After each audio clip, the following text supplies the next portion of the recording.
From Wellington, New Zealand to the world, it's Living Blindfully, living your best life with blindness or low vision. Here's your host, Jonathan Mosen. This week, for the first time ever, the two founders of Envision are on the same podcast. We hear about how AI is transforming what they can offer via their glasses and smartphone app. iOS 17.4 is a significant release, but it brings more voiceover bugs, and AI image recognition comes to JAWS. Welcome to episode 269, and welcome to the people of Kalamazoo. There are some great place names around the world. We've got some here in New Zealand. There are a lot of them in the United States, but I reckon Kalamazoo is one of the coolest place names ever. It is right up there on the epicness scale, and I would play a little snippet of the Glenn Miller tune, I Got a Gal in Kalamazoo, but I don't think it's out of copyright, so I'd probably get pinged for it. So welcome to you if you're in Kalamazoo in Michigan or anywhere surrounding area code 269.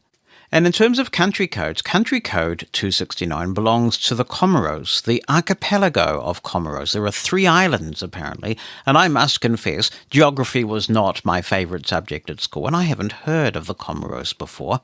But 868,000 people definitely have, because 868,000 is the population of the Comoros. So welcome to you if you happen to be listening from the Comoros. It's a pleasure to have you tuned in to Living Blindfully.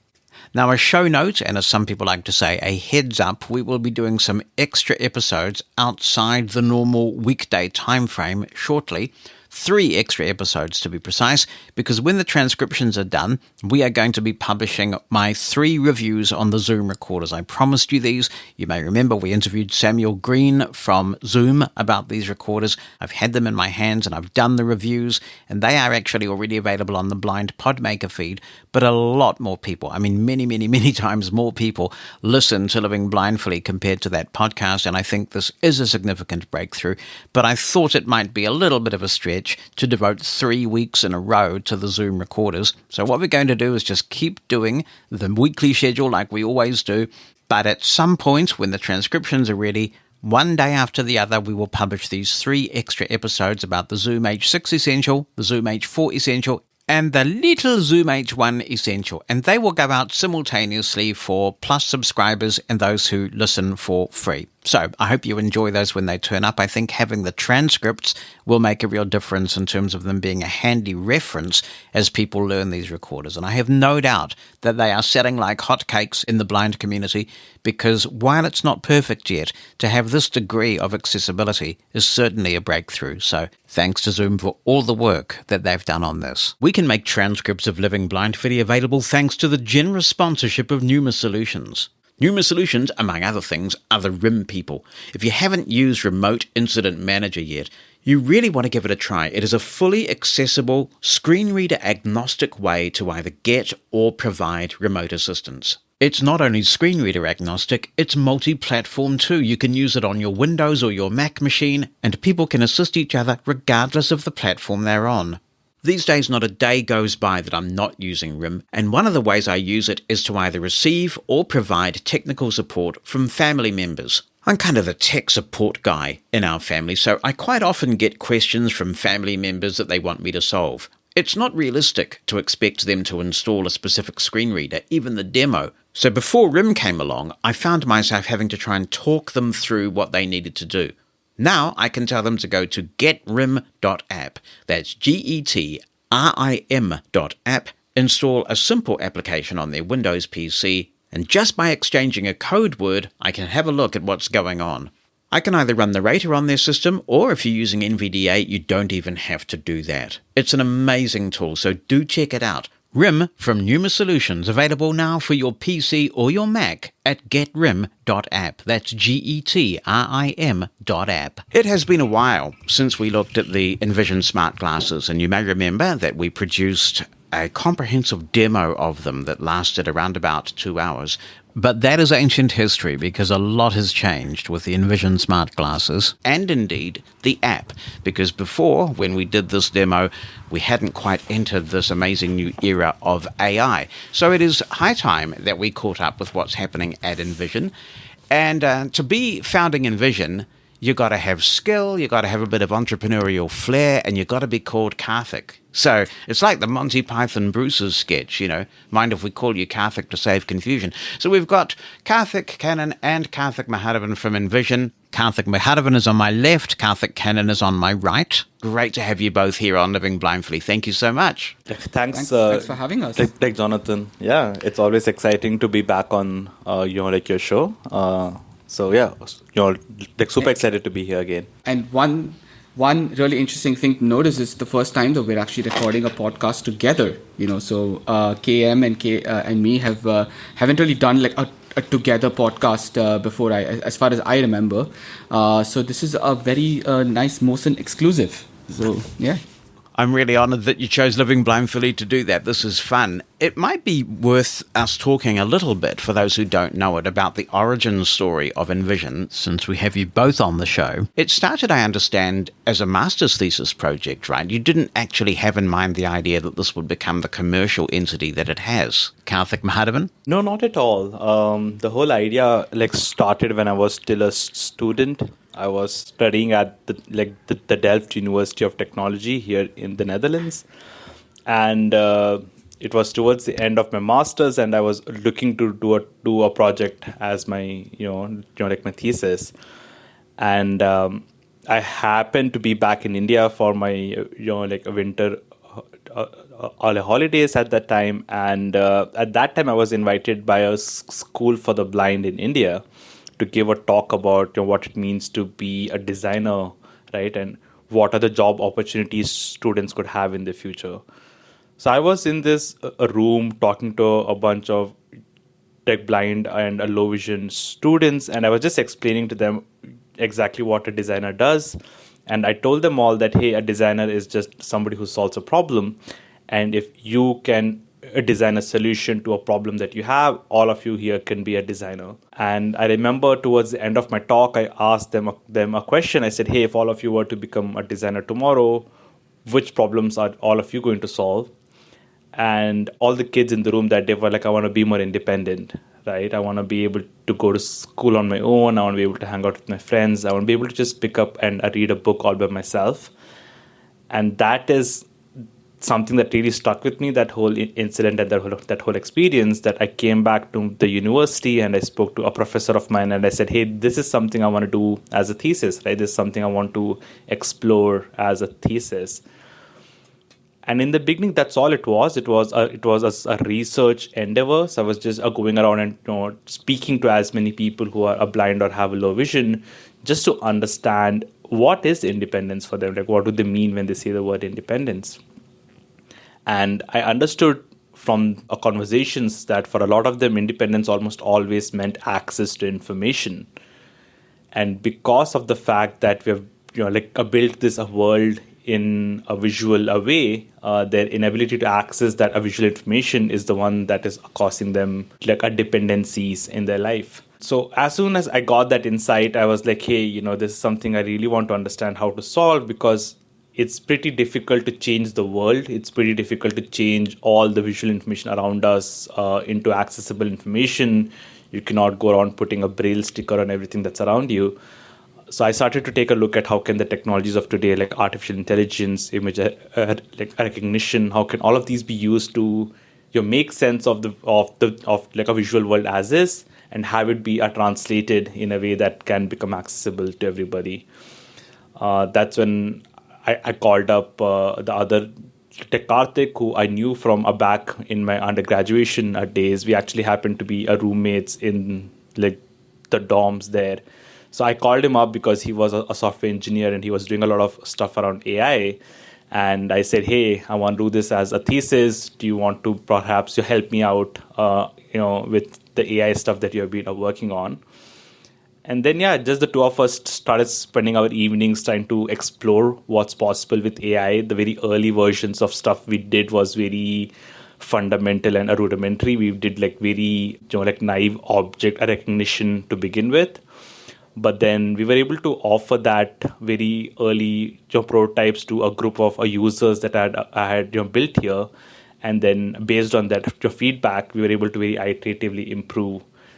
And then it just so happened that by the end of my thesis, we had built a prototype of the Envision application, which when we started to show around to people, they got very, very excited about it. And they said, hey, you know what? This is actually a useful application for us, something that we would want to use every day and something that we're okay, like to pay for if there's a need to, like pay for it. And I think it was at that point we sort of started to think that, hey, we have built something here that is actually adding value to people.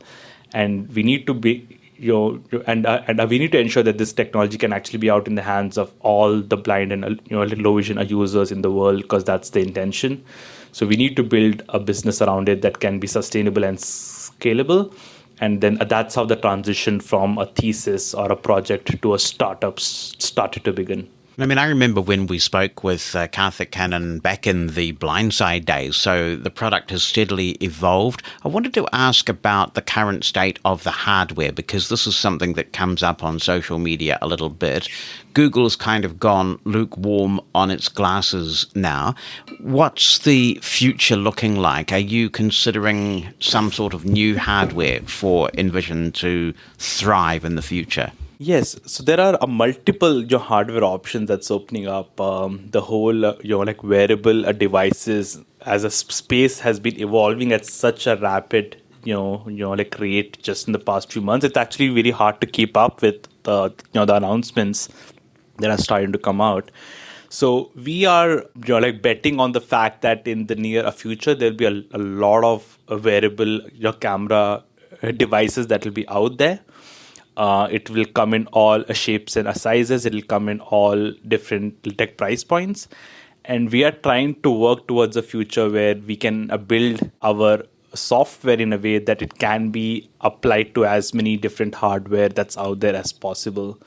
We will offer definitely people a combined solution like we do as of now with the Envision glasses, where we have the Envision software on the Google Glass. But as like more so hardware devices started to emerge, our goal is to be able to offer as many different hardware solutions as possible. So the Google Glass, at the time that we launched Envision on the glasses, it was the best smart glasses in the market. But since then, there has been a lot more development in in the market, with folks like Meta coming in with like Ray-Ban, folks like Humane coming up with the AI pin. And with Apple also entering into the whole realm of wearables, it's not too far to extrapolate that they will probably have a smart glasses at some point in the near future. So that will be our goal, to be on as many different smart glasses or like wearable devices as possible. All right, so you envisage Envision more as a platform that's kind of agnostic and capable of running on whatever hardware is available. What does that mean for existing users of the product that you have now, and how well will that be supported into the future? I guess there must come a point where the capabilities that you want to add may outstrip the capabilities of the current hardware. Yeah, I think it will always be supported for as long as we can. We have always done that, even with our applications, right? Like we support like the very early Android versions, and even on iOS we go way back into like very early iOS as well.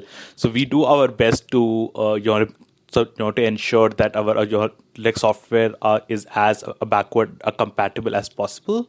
And we do have a roadmap of constantly having updates to our software that will be compatible with the hardware that we have been currently offering with Envision glasses, because the core of it is just having a camera, and then all the processing that we're doing on it is basically what is happening on a software end. So the hardware doesn't necessarily need to upgrade as much, right? Once you have an 8 megapixel camera, if you keep adding more megapixels to it, after a point it becomes redundant. So it's not that you're having a better your camera will do that much of a significant your difference to the accuracy or the quality of the output that you're receiving. So at least our plan is to support all of the hardware and all of the users that are out there for as far as we can. And as we evolve into becoming more software focused in the future, we will still continue to offer software updates to all the users who have Envision glasses. Karthik, Kannan, if I can come to you, how does the division of labour work in Envision? What do you do? What does Karthik M do? How do you kind of divide who does what? Well, that's a very interesting question because, it's a question that we've been figuring out for quite some time. But I think, honestly speaking, I spend a lot of my time primarily focused on the product, the engineering, and the technology side of things, right?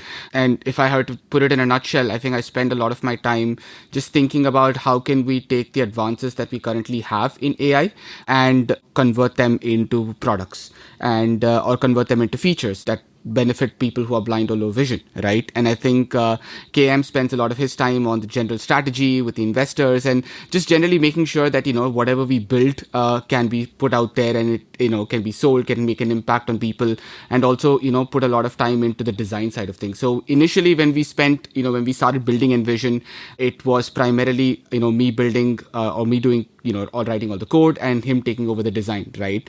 And I think it's by and large, remained somewhat similar, though the team has grown around us quite a bit. So yeah, it's very complementary skills in the way we build and the way we think and the way we look at the same product, right? And it's nice to have that kind of balance between someone, who's thinking about technology and someone who's thinking about design.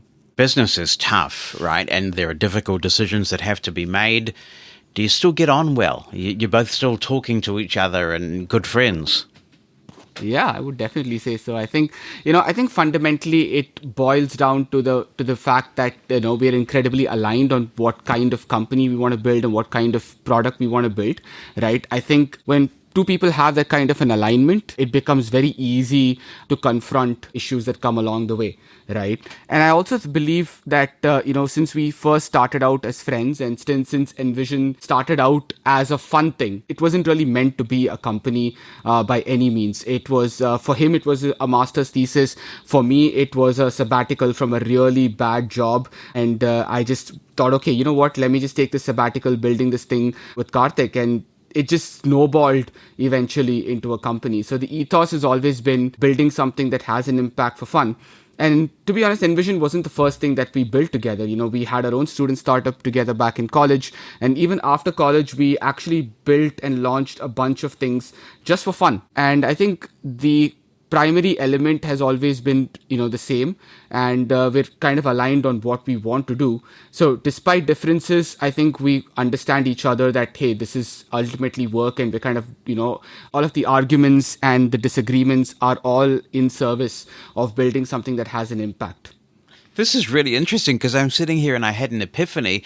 There are so many similarities between what you're doing at Envision and how it got started and what happened with Apple, because you've got two people who essentially started a project that grew very big. In the case of Apple, they were both called Steve. And here we have Envision, and you're both called Karthik. So it's quite interesting. Maybe that bodes well. But in terms of the competition that's available, there seems to be a lot of it all of a sudden. So you guys have established a product category of smart glasses for the blind and low vision. And there's a lot of interest in it now. Just recently, we were talking to Celeste, which is one of the newer competitors, but there are a couple of others as well.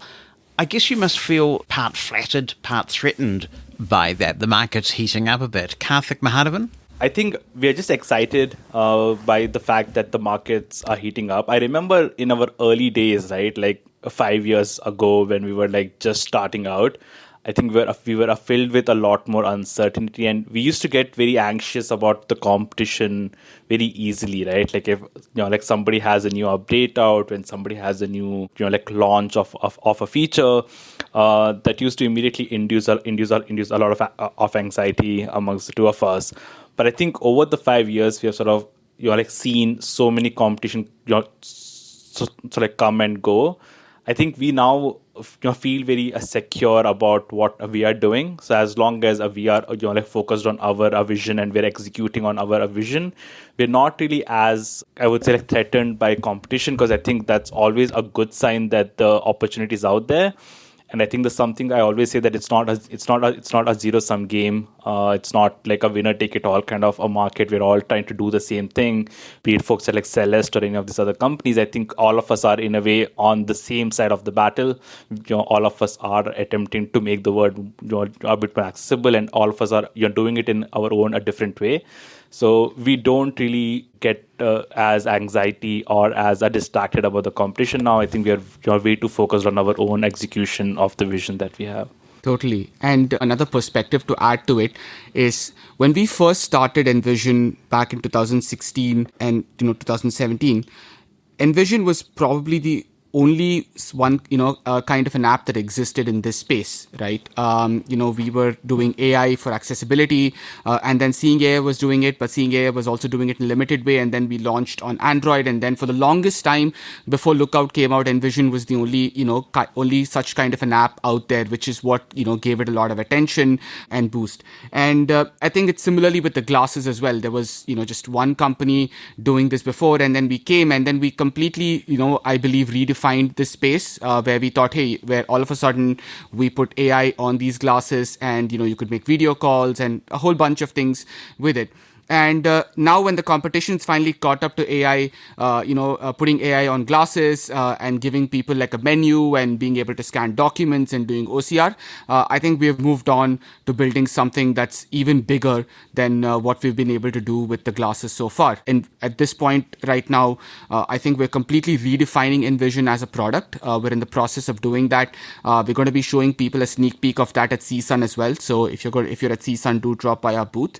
And I think by the time people realize, the competitions realize, hey, this is what these guys are building and this is what they've moved on to, I think we would have, defined a completely new type of product in this space. And I say this with the reasonable amount of humility that what's going to come out at Envision this year will truly define how accessibility tools are built going forward, especially with how much the world has changed over the last 18 months.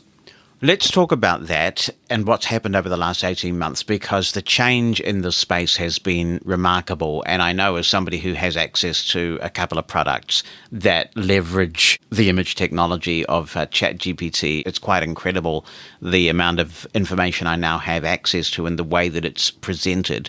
So you are on that bandwagon as well, and you've got OpenAI's product integrated into the glasses and more recently into the app. I'll leave it to either of you to determine which one of you wants to answer this, but could we just cover the present state of AI in the Envision product, what it can do, and the difference that you perceive it to have made? So the way we think of AI in the app within Envision is two things, right? So there is traditional computer vision, which is object detection, OCR, which is sort of the foundation.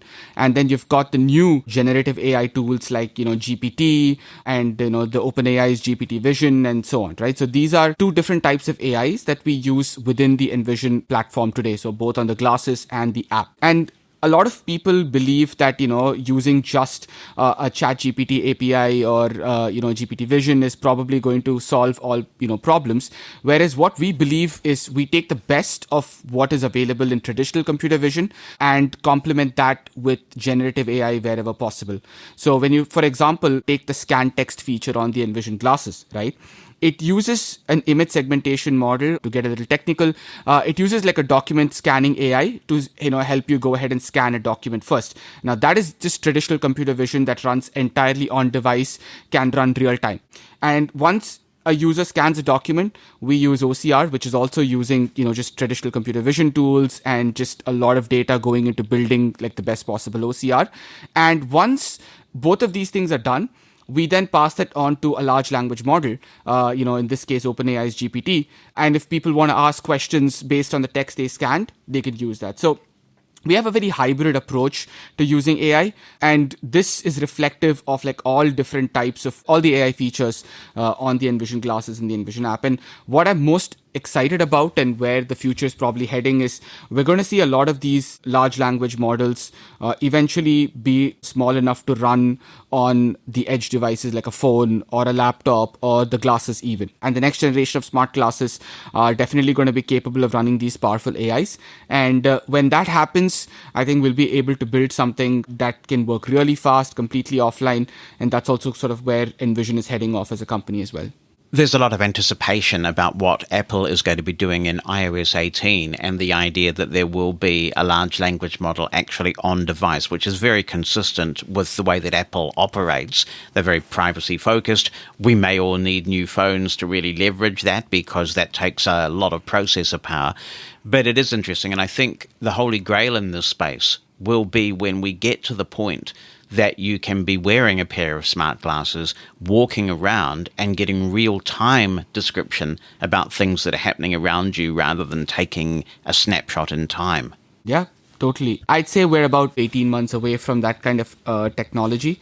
I think it's going to be either in conjunction with the Envision glasses and the phone working together, or we could have advances enough in this space that we would be able to run these kind of models directly on device.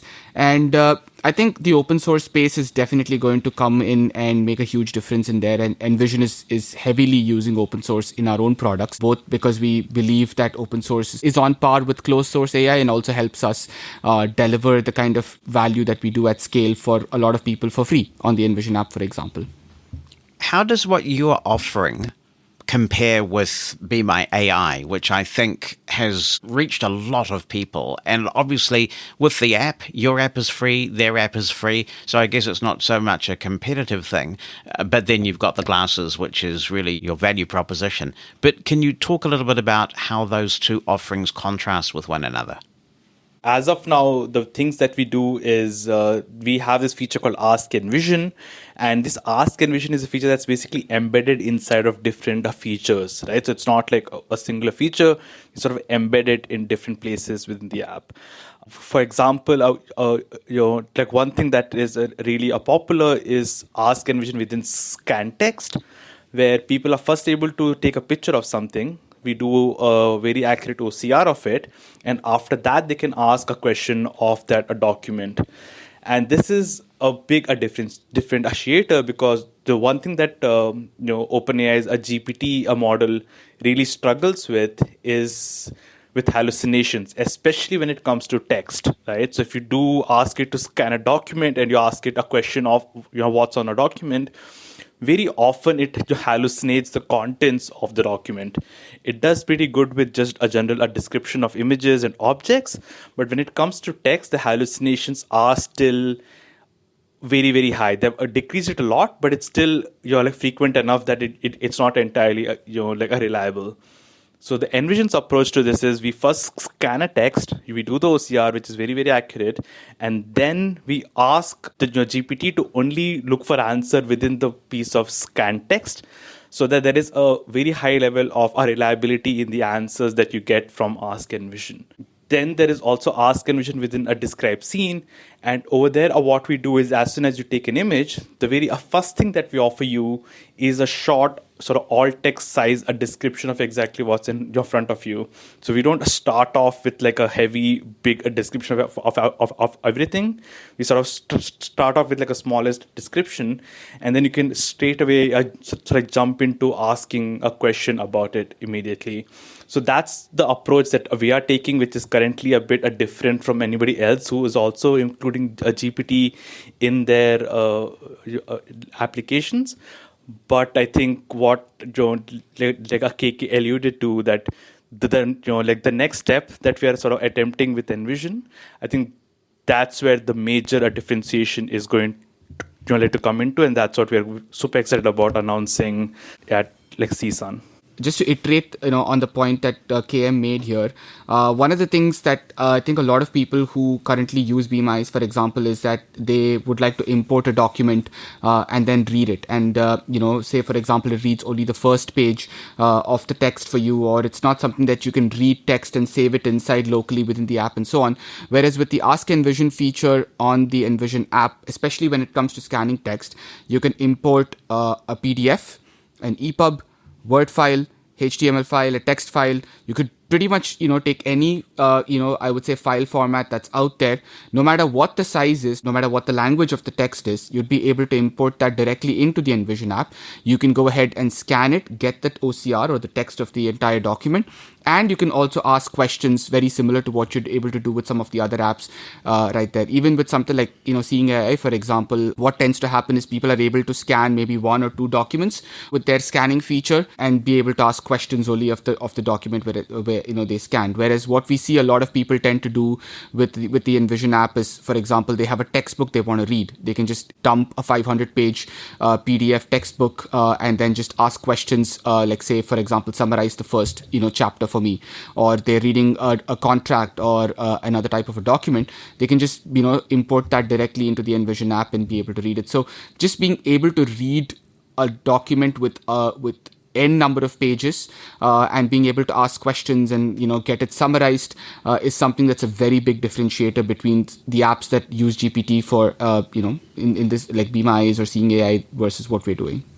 I can attest to the effectiveness of this actually, because I've loaded documents in and you know that the subject matter of the document covers something specific that you're looking for. And in the old days, you would go and do a find. You'd push whatever, Command F or Control F, and find the thing that you're looking for.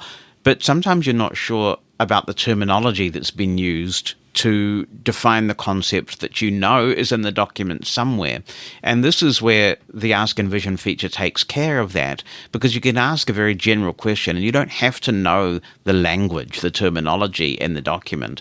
So it can be very effective in terms of getting access to the information that you want quickly. Yeah, that's the aim. And this is the first step. We're having an update rolling out probably the end of March or April, where you'll also be able to ask questions of tables, figures, charts, any image that is there within a document. You could go ahead and ask questions of that as well. So you could be reading like a scientific paper with a table in it, and you can ask very specific questions about the table that you're reading, and that is also going to be available for people who are using the glasses and the app as well. Again, a big differentiator from what you might see with other apps that are trying to similarly use GPT as well.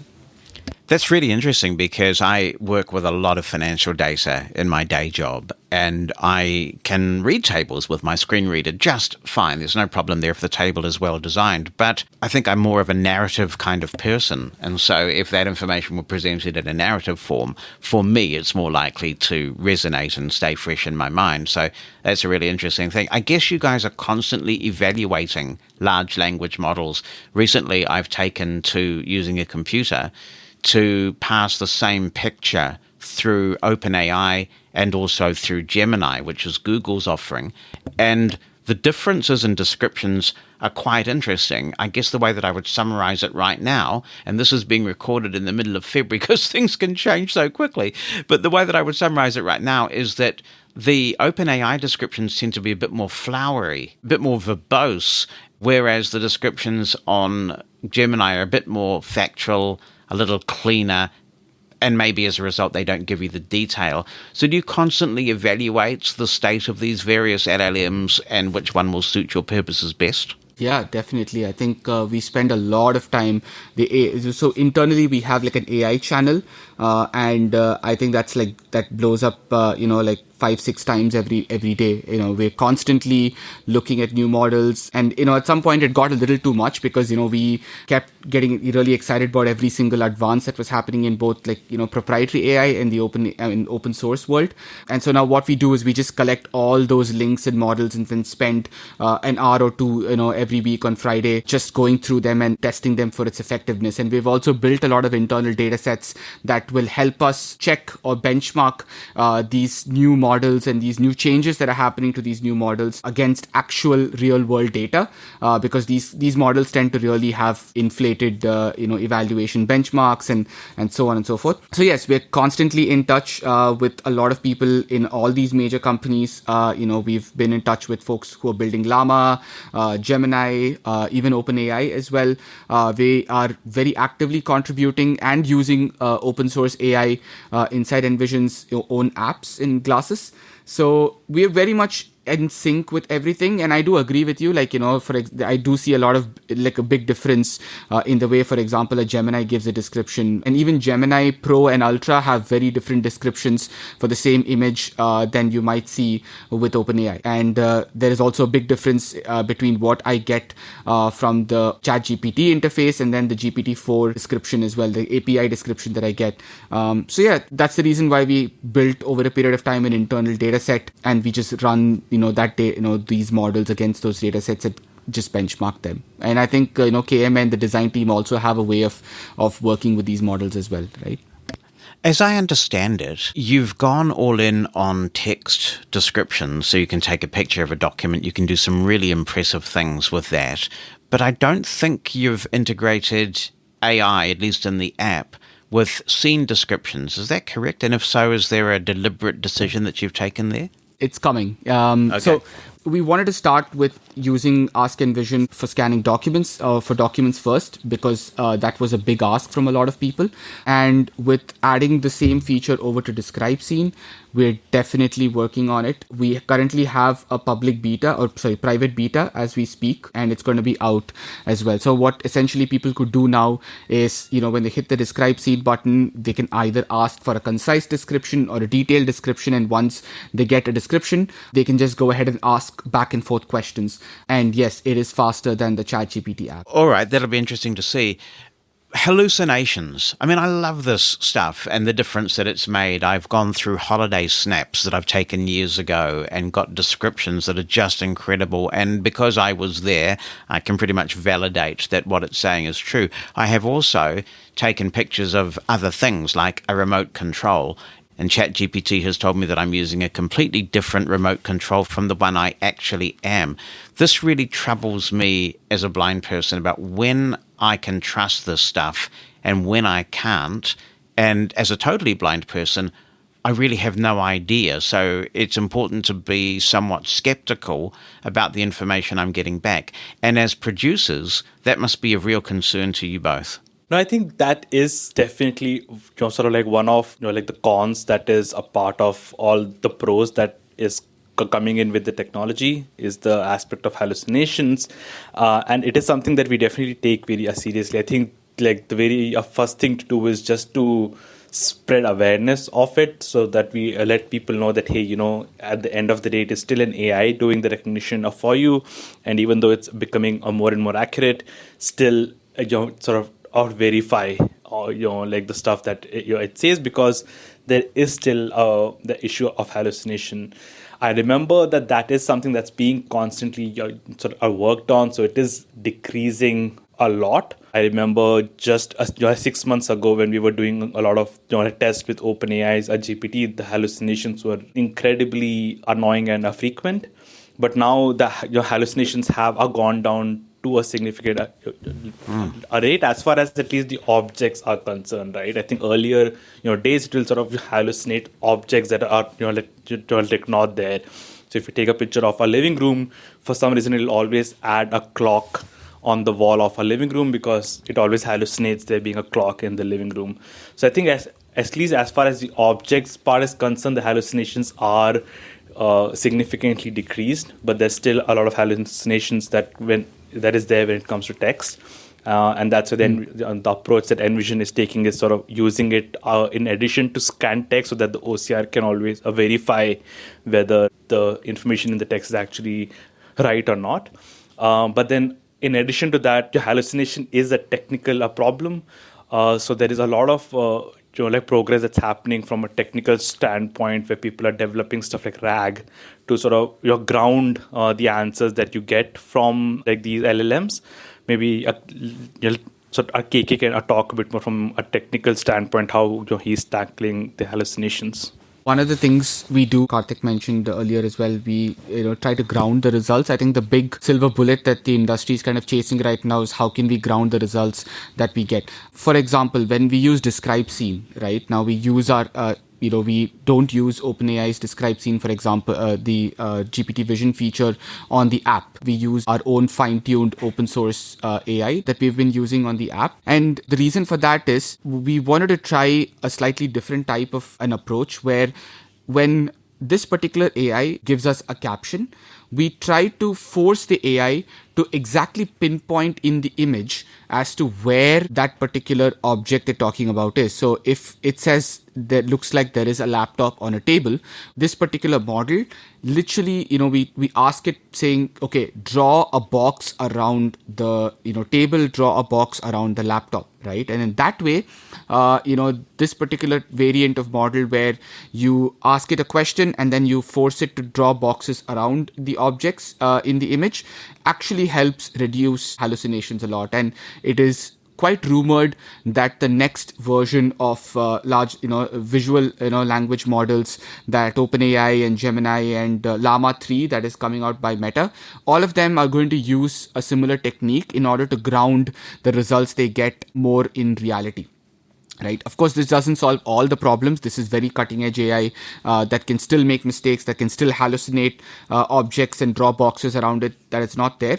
But compared to what you might see with a traditional vision language model, which tends to make up stuff a lot, this type of an approach where we ground the results in the image don't. And another approach, for example, Karthik mentioned this thing called RAG, retrieval augmented generation, where the main idea is just like how you ask a human to cite their sources, you also ask the AI to cite the sources. So we don't show this to the users, but what happens behind the scenes is if you ask a question, a very specific question about something in a big document, the AI also points to specific paragraphs and pages that it's actually referring to when it's giving you a reply. And that is something that we eventually bring this to users as well.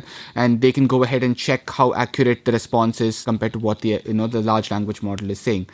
This is still not perfect. This is still, a big area of research, but grounding is one aspect. And I think generally as these models tend to get fed more data, tend to get more human feedback, they do tend to become less hallucinatory over time. And that's basically how OpenAI has solved the problem. I mean, they just had a lot of people giving a thumbs up or a thumbs down and they're using ChatGPT. And that eventually got fed into the training process of subsequent versions of these models.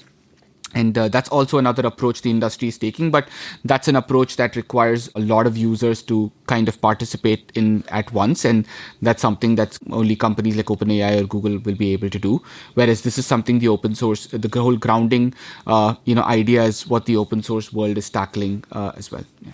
Yeah, I noticed technologies like Perplexity and even Microsoft Copilot are citing sources and there are hyperlinks. Actually, I can see some value in there being some sort of link to those sources when you're reading a document. So if I'm trying to find a concept in the Envision app and the AI has told me what I want to know, I may well want to click through if there's a particular paragraph or two in the document that are relevant. Yeah, no, that is an update that we're going to be pushing out shortly where, you'll be able to click on specific paragraphs or information and then jump right into that page. We just have to, figure out the UX around it, which is more important than the engineering side of things, to be honest, in this case. So we'll do that. And when we do that, I think people will be able to know exactly what the AI is talking about. Do people need to be cautious about what they send Envision and put through the Ask Envision service? For example, if you are in an environment where there's a highly commercially sensitive document, is that something you should not put into Envision and use the AI to summarize for you? So when people install the Envision app for the first time, we clearly ask them consent to actually use the data to improve our services. And people have the option to always opt out of them if needed, right? So if they are using the Envision app in a sensitive environment and they don't want Envision, even for a very brief period of time, to store the data and then use it to improve our services, we always go ahead and, give people the option to opt out. Moreover, having said that, we don't store any of the chats that people are having right now on our servers. We store them all on device. So going forward, we'll continue to store the chats on device because it's not that big to store those chats, and people can always go ahead and, clear their data from Envision if required. Yeah. But a document must have to go to the cloud to be analyzed, right? Correct. Correct. And there people again, and then there what we do is, if people have given us consent, we briefly store the document and extract the data from the document and use that to improve our models. If people have opted out, then we just don't store the data at all. We don't actually look at the data in itself. So it's not that any commercially sensitive document might be helping to make the AI more intelligent. No, and we don't need that as well, because, we rely a lot on... So over time, Envision has moved more towards using synthetic data for training than actual, user data itself, right? User data is considered a seed for generating synthetic data, because Envision is a startup. We don't have the kind of resources and the kind of data that a Google or a Microsoft provides, has. And when we don't have access to that level of data, and we still need to train models from the very beginning. I think for the last 3-4 years, we've been relying more on synthetic data. And with how good image generation has gotten right now, it's possible for us to train a model largely based on synthetic data itself. In fact, that's the approach that a lot of companies have taken, including OpenAI, so they've been training their models on synthetic data. And I think over the next 2-3 years, I don't see any need for any company to store a lot of user data, because they could take a small portion of user data and then use that to generate vast amounts of synthetic data, which can be used to train the model on. One of the use cases that you guys worked out very early was that it's handy as a blind person to be able to find particular people that you might be looking for. So you can either go and say hello or alternatively avoid them. Both relevant use cases, really.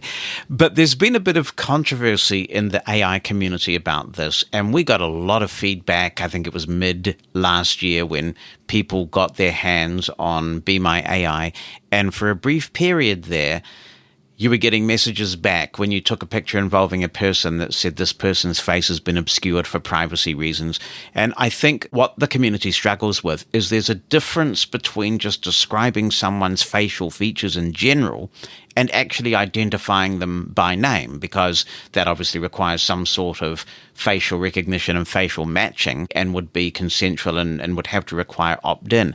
Is this something that you think about in terms of how AI can ethically be used in the facial recognition features that you already have? Yeah, I think it's always about getting the consent, right? And that's why when the way that Envision has the facial recognition, you always have to take the pictures of the people with the app on your phone if you want the Envision's AI to recognize them.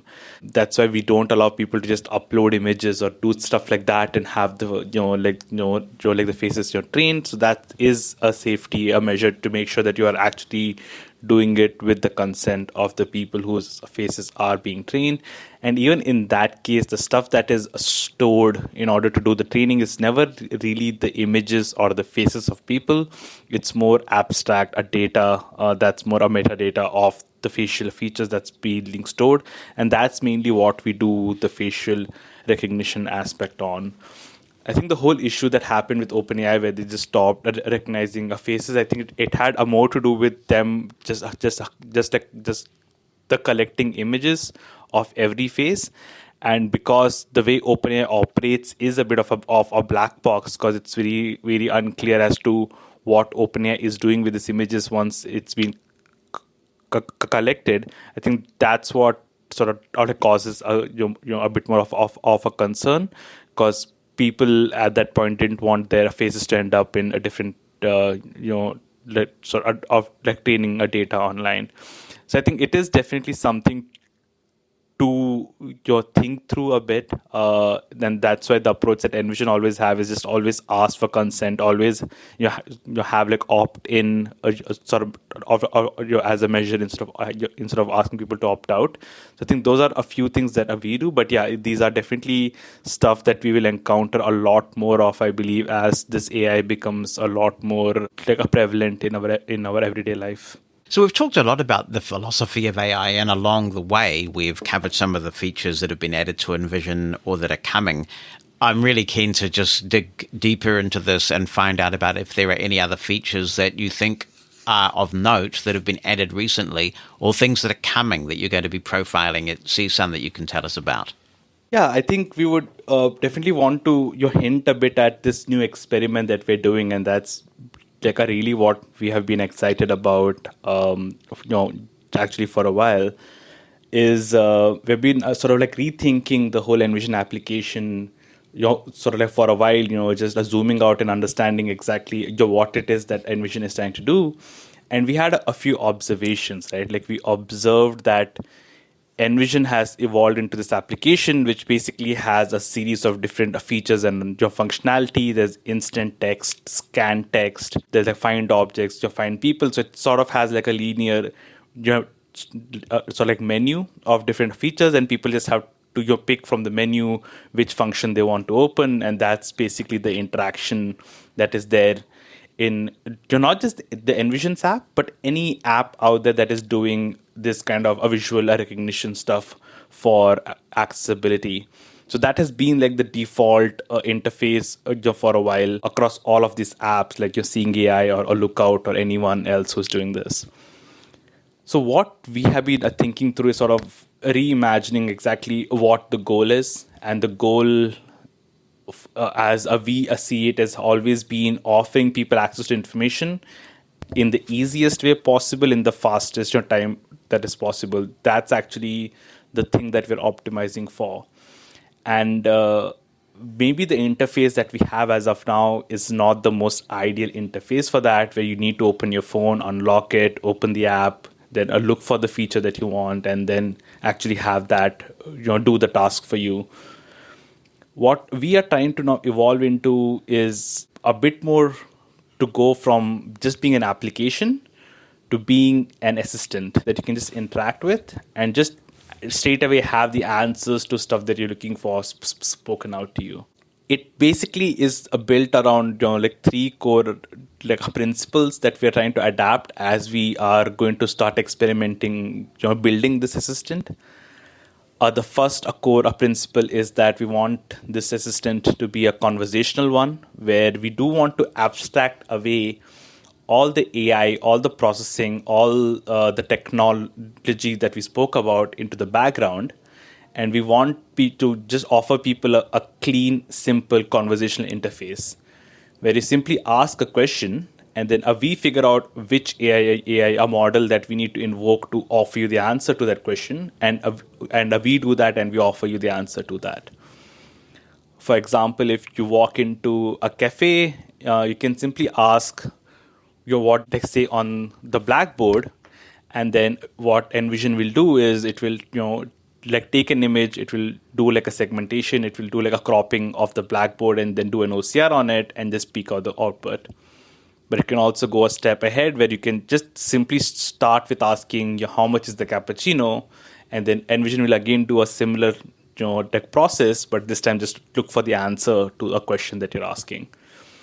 So just having a conversational interface and abstracting away everything into the background is going to offer people the easiest way to get answers to what they're looking for, but also the fastest way to get the answers to what you're looking for. Right, because the past segmentation, I guess, within the app and within the Glasses UI is all about the technology rather than the user, isn't it? So now you've got to the point where you can be more user-centric and say, look, the user doesn't actually care about these arbitrary definitions. Users just want these things to magically happen. Exactly, because for a user, it's about doing a job, right? You have a problem, you want to know what does it say on the menu, or you want to know how much is the ice cream in the menu, right? That's all you need. You don't need to be able to, have to like think, hey, if I should open instant text, if I should open scan text, and all of those things. You just need to be able to, to think of the question and just have the answer offered to you. And that's what hopefully eventually we'll have. But as of now, you can just speak out the question, and we will do the heavy lifting of understanding which AI to invoke and do all of that and offer you the output. So the only thing that you have is a conversational interface. So that's the first principle of this assistant that we're trying to build. The second principle that is there of this assistant that we're trying to build is we want this assistant to be a personal assistant, right? And we want it to be personal in like two ways, essentially. So we want it to be a personal in the sense where it's actually able to offer you your personalized insights in addition to just information that's out there. So you can offer this assistant a few of the basic information or knowledge about like yourself. So what's your name? What do you do? What are the stuff that you like? What are the things that you don't like? What kind of your food you like? What kind of your food you don't like? And it can over time build a knowledge base of like who you are as a person.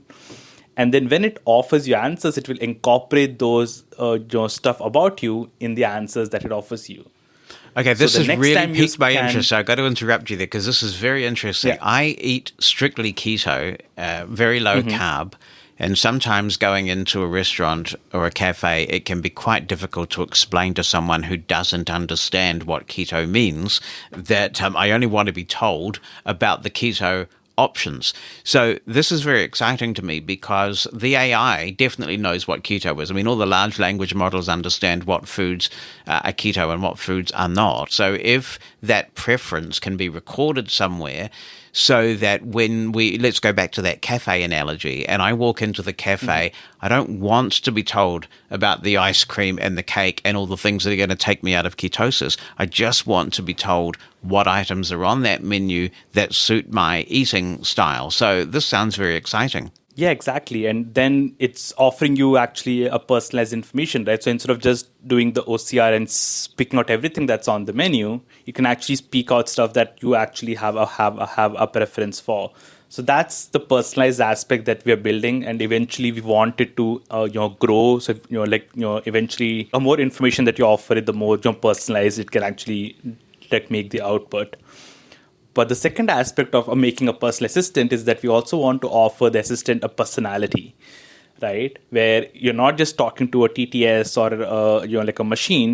You can actually build a personality for the assistant. You can offer it a name. You can offer it a tone of your voice. You can offer it like a level of verbosity that it should have in the answers that it gives. You can pick a voice that is suitable to this assistant, and you can also add stuff like if it should be sassy, if it should have a sense of your humor, anything and everything that you like. You can define that as a personality for this assistant.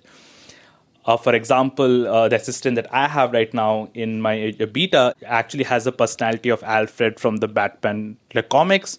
So it always addresses to me as if I'm your Batman, and it has that personality of an English sort of like butler as it speaks to me. But Ali Jan, who is one of our engineers, he has a personality of his assistant to be like sage, which is like a wise old man, almost like a Gandalf, like a figure who is offering him insights as he asks the questions to it.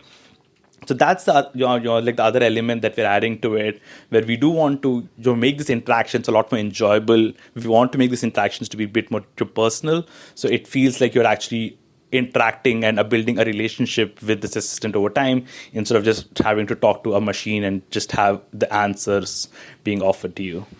And it has to be responsive too. I mean, if you're sitting there waiting for something to be looked up on the internet before you get an answer, when you're in an environment like that, those delays are going to be quite grating, I think. Yeah, like 100%. And that's actually the part that we're optimizing for as we speak. So we have an alpha of the system that is working right now, and I'll probably do a demo of that in a bit.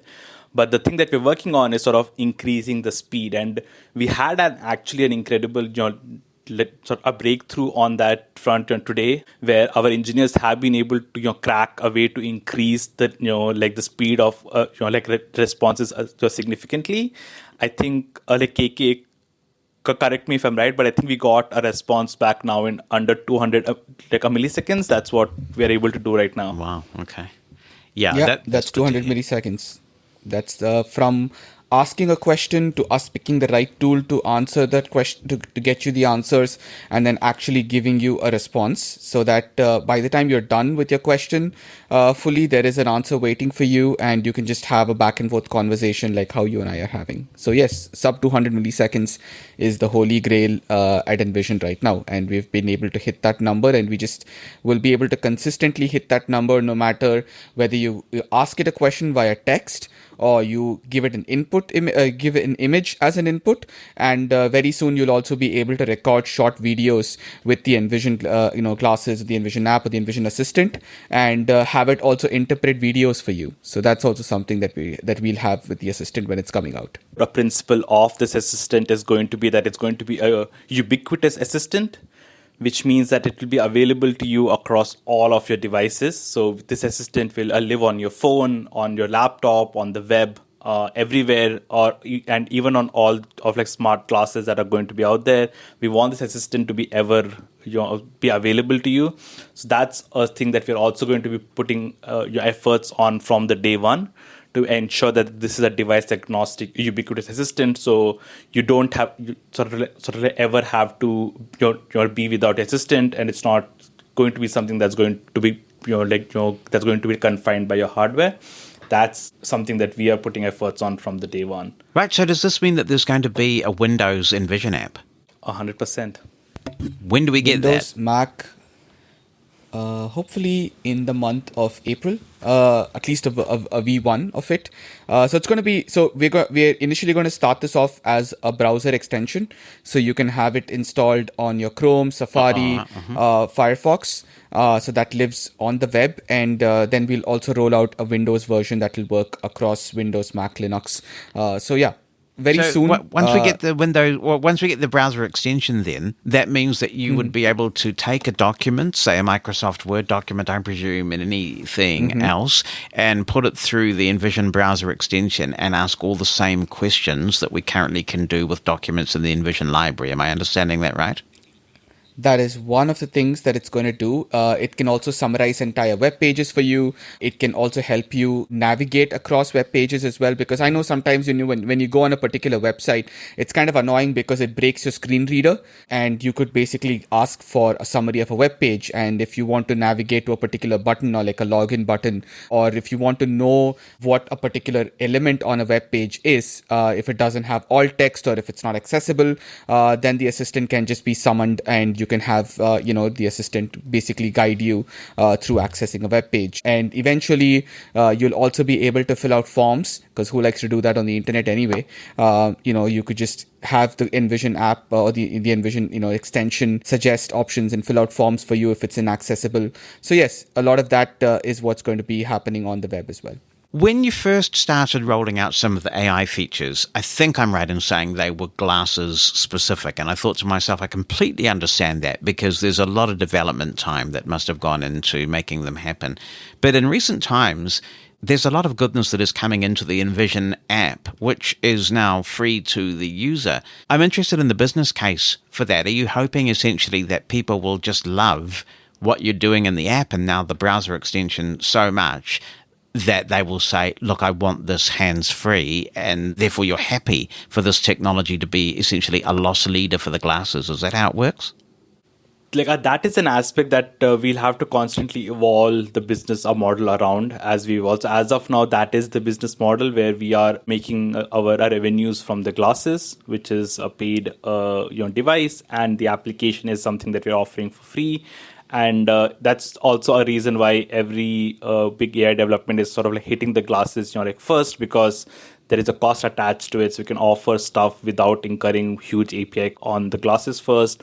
And then we do have the time to optimize our API usage to a point where we can also deploy it on the free app.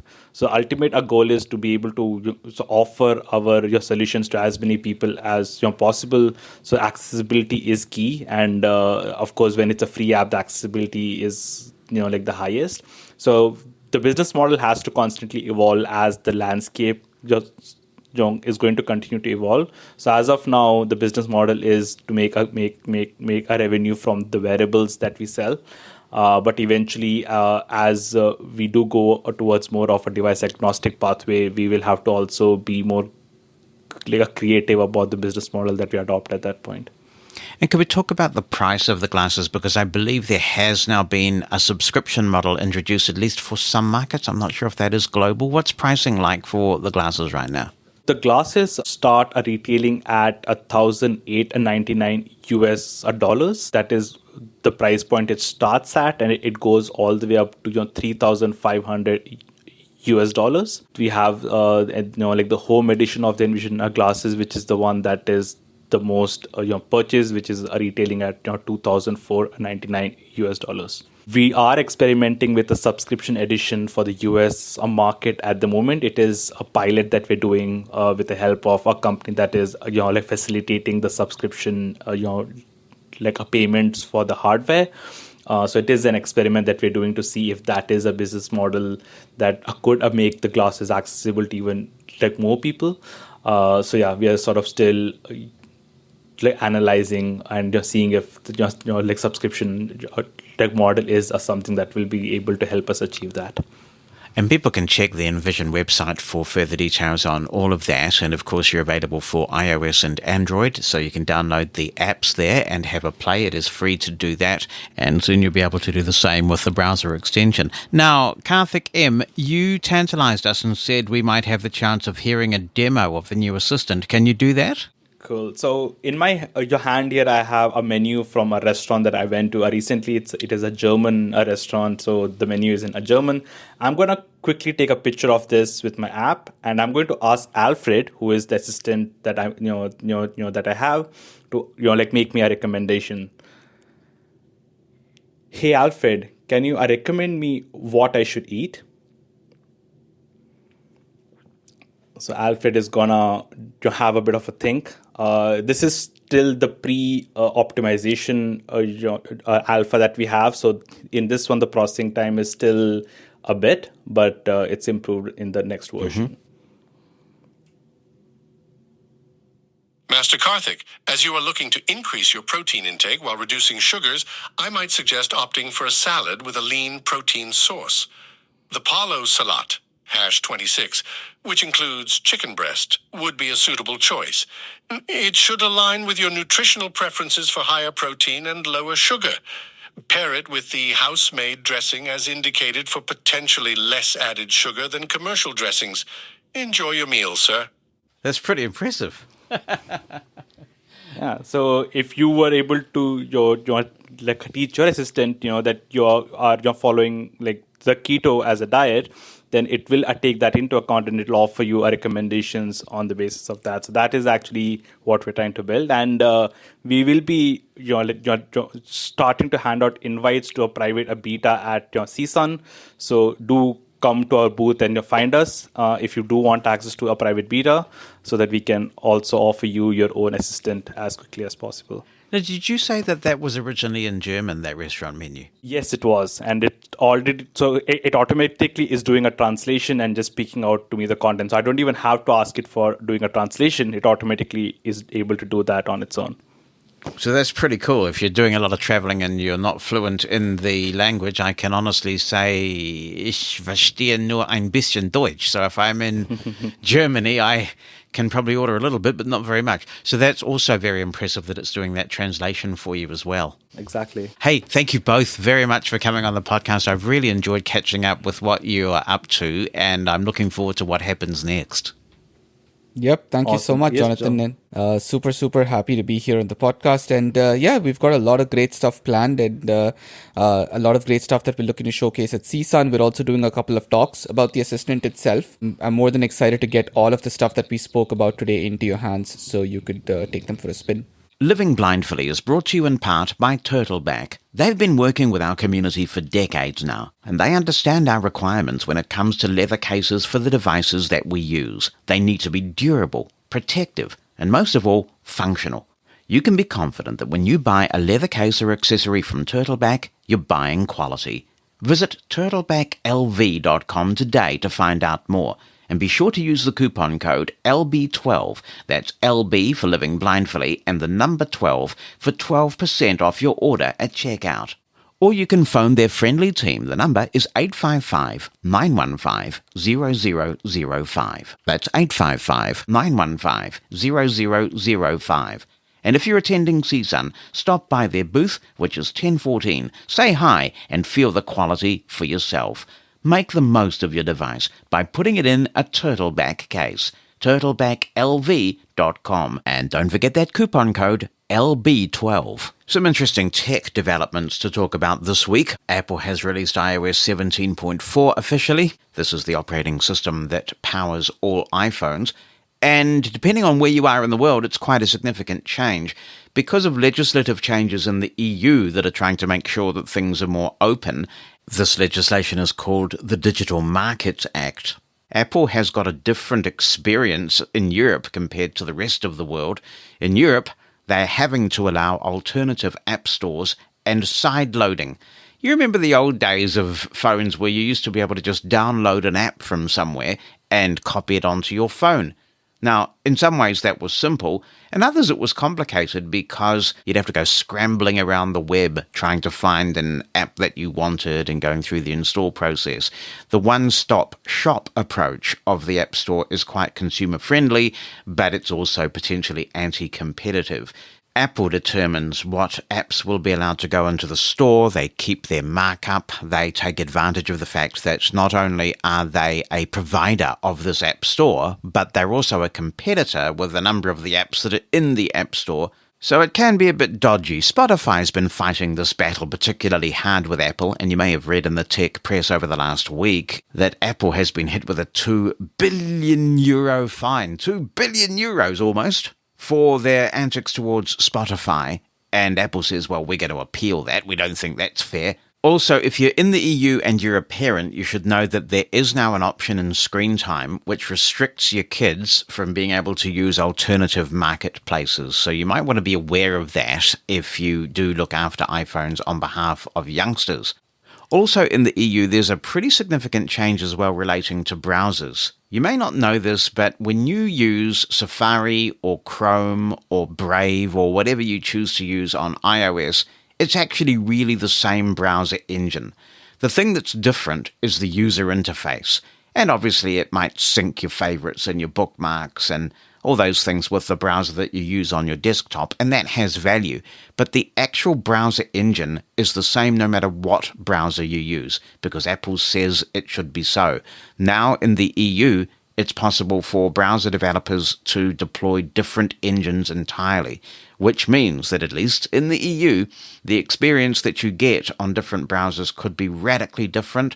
Maybe some sites will render better on certain browsers than others, and you will really notice this difference. Another thing that the banking industry has been asking for, demanding in fact, and going to regulators about for years, is they want independent access to the NFC chip, the Near Field Communications chip. It, among other things, makes Apple Pay possible. And Apple has said, no, we are not going to do this for security reasons. And many people have said, bah, it's nothing to do with security, it's all to do with anti-competitive behavior. So they have caved here in the EU as well. And now other banking institutions can have access to the NFC chip in the phone. And that means that there will be a plethora of payment options available to people in the EU. It's going to be quite a different experience from the rest of the world. So we'll see where that one goes. But it's a hot topic, and even though these changes only affect Europe right now, there is every chance that it could extend to other markets as other markets look at the EU legislation and potentially emulate it. There have been consistent rumours for some time that the Department of Justice in the United States is about to begin an antitrust investigation on Apple. But if you are in the EU, and you start to see some of these alternative app stores rolling out and some of the other changes that are EU-centric right now, I would be very interested to hear how it goes. Because one of the challenges, of course, is that if other app stores come along, they may not be as accessible as Apple's app store, so that will be a consideration. Another change that's global is the availability of transcripts in the podcast app. These transcripts are generated automatically, and I have to say, I'm much more impressed than I expected to be. It's not going to replace Hannah, the incredible transcriber, anytime soon, for a couple of reasons. First, it still has errors. And second, I just don't think the Apple Podcast app is a very good podcast experience at all. Overcast is much better. Pocket Cast is much better. Castro, now that it's getting its act together, is back in contention. There are much better options out there, but people do use it because it's on the phone and it's effortless and there's nothing to install. And the transcript feature is pretty cool, actually. I went through Living Blindfully episode 267. That's the previous one, the one we did with Deane Blazie. And there are definitely errors. It's nowhere near as good as Hannah the Human. So there. But it is pretty readable. And it's much better than I expected, because in that episode you've got somebody with a New Zealand accent and you've got somebody with an American accent. I'll leave it to you to try and work out which of us has the one and which of us has the other. And it really does work quite well. And there are a lot of podcasts that don't make their own transcripts.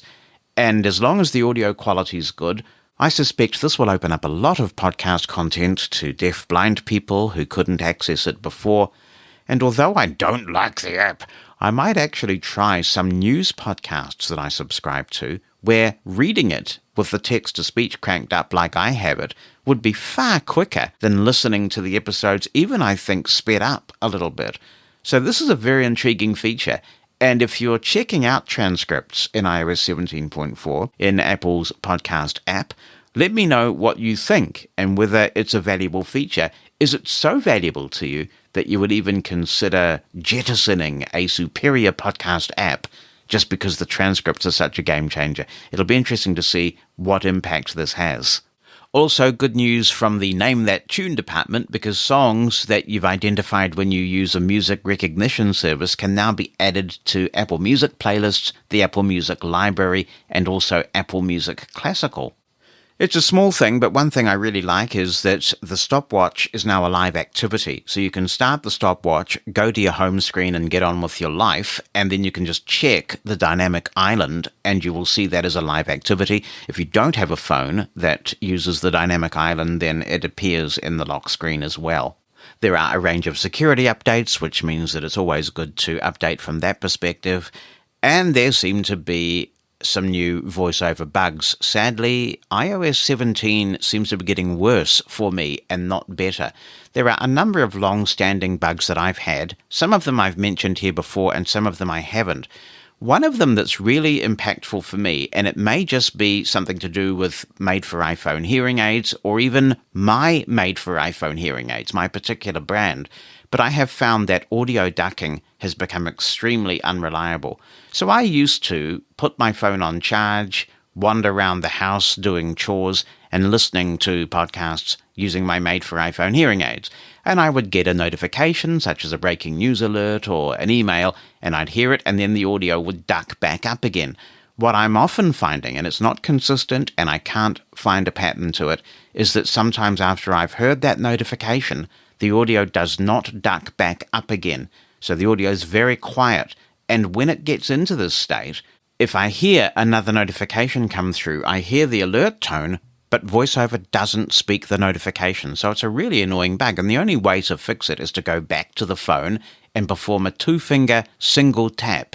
And that causes the ducking to come back up again and everything to return to normal, although I don't then hear all the notifications that I've missed.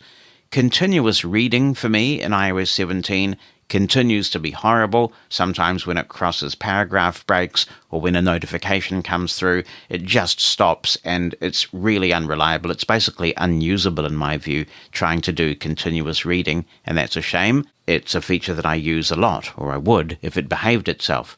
New in iOS 17.4, I've noticed a couple of things. If you set your voiceover language to one other than the default, and then you touch the status bar will speak in your default language. So, for example, let's say that I've got Daniel as my default language, which I have, and I have him cranked up pretty fast when I'm not doing demos for Living Blindfully.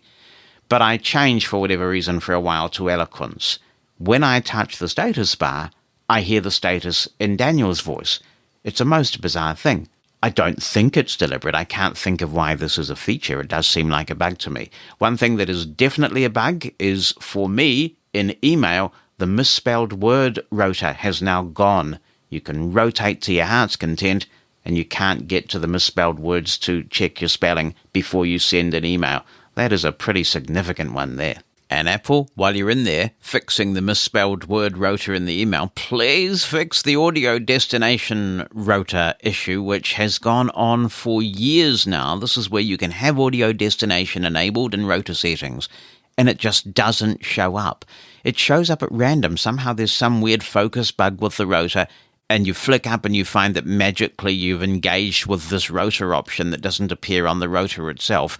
And this is the thing that is affecting made-for-iPhone hearing aid wearers in terms of voiceover being so low on a call that if you're put on hold, even if you've got voiceover at 100%, it's often impossible to hear voiceover speech. That one also really needs to be fixed. But gosh, I can't remember when that one came along. It's been a wee while. And Justin Dorbenmeyer is writing in on iOS 17.4 and says, "Hi, Jonathan. I was wondering if you could help me out by sharing this with the community. I've noticed a peculiar issue with my iPhone 12 mini running iOS 17.4, and I'm curious if anyone else has come across it. When I use Siri to send a message like, 'Hi Joe, how are you today?' it reads back, 'Hi Joe,' and then unexpectedly stops without even confirming if I'm ready to send. Strangely, I never experienced this problem with iOS 16. After a bit of digging, it seems like others using CarPlay have also encountered a similar hiccup on iOS 17. Siri isn't repeating back their messages, making it challenging to confirm if the message is accurate. Have you or anyone else in the community faced this issue? If so, do you happen to know of any fixes? I appreciate everyone's insights and help in resolving this quirk. Justin, I've not seen this myself. I don't do a lot of dictation or voice stuff because I'm too picky about the quality of what I put out there, and I find dictation to be a little bit hit and miss. But if others are using this and have experienced this, and even better, if you've got a workaround for Justin, please do be in touch. opinion@livingblindfully.com is my email. You can also give us a call on 864-60-MOSEN, 864-606-6736. Stan Luttrell is reporting in from Medford, Oregon on iOS 17.4. For some reason, I've got Oregon Trail stuck in my mind. I used to play that game on the Apple IIe. Oh, that was fun. Stan says, when previously updating the software of my iPhone, I mentioned that I had trouble during the update where I totally lost speech and had to get sighted assistance when I was out and about.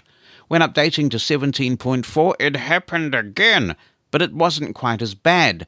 After getting the verifying update message, things totally froze with no speech. I waited and waited to no avail, and I decided to call Apple. After talking to one of the great people at Apple, they transferred me to the accessibility team. Even though I was upset on the inside, I managed to get the people cracking up.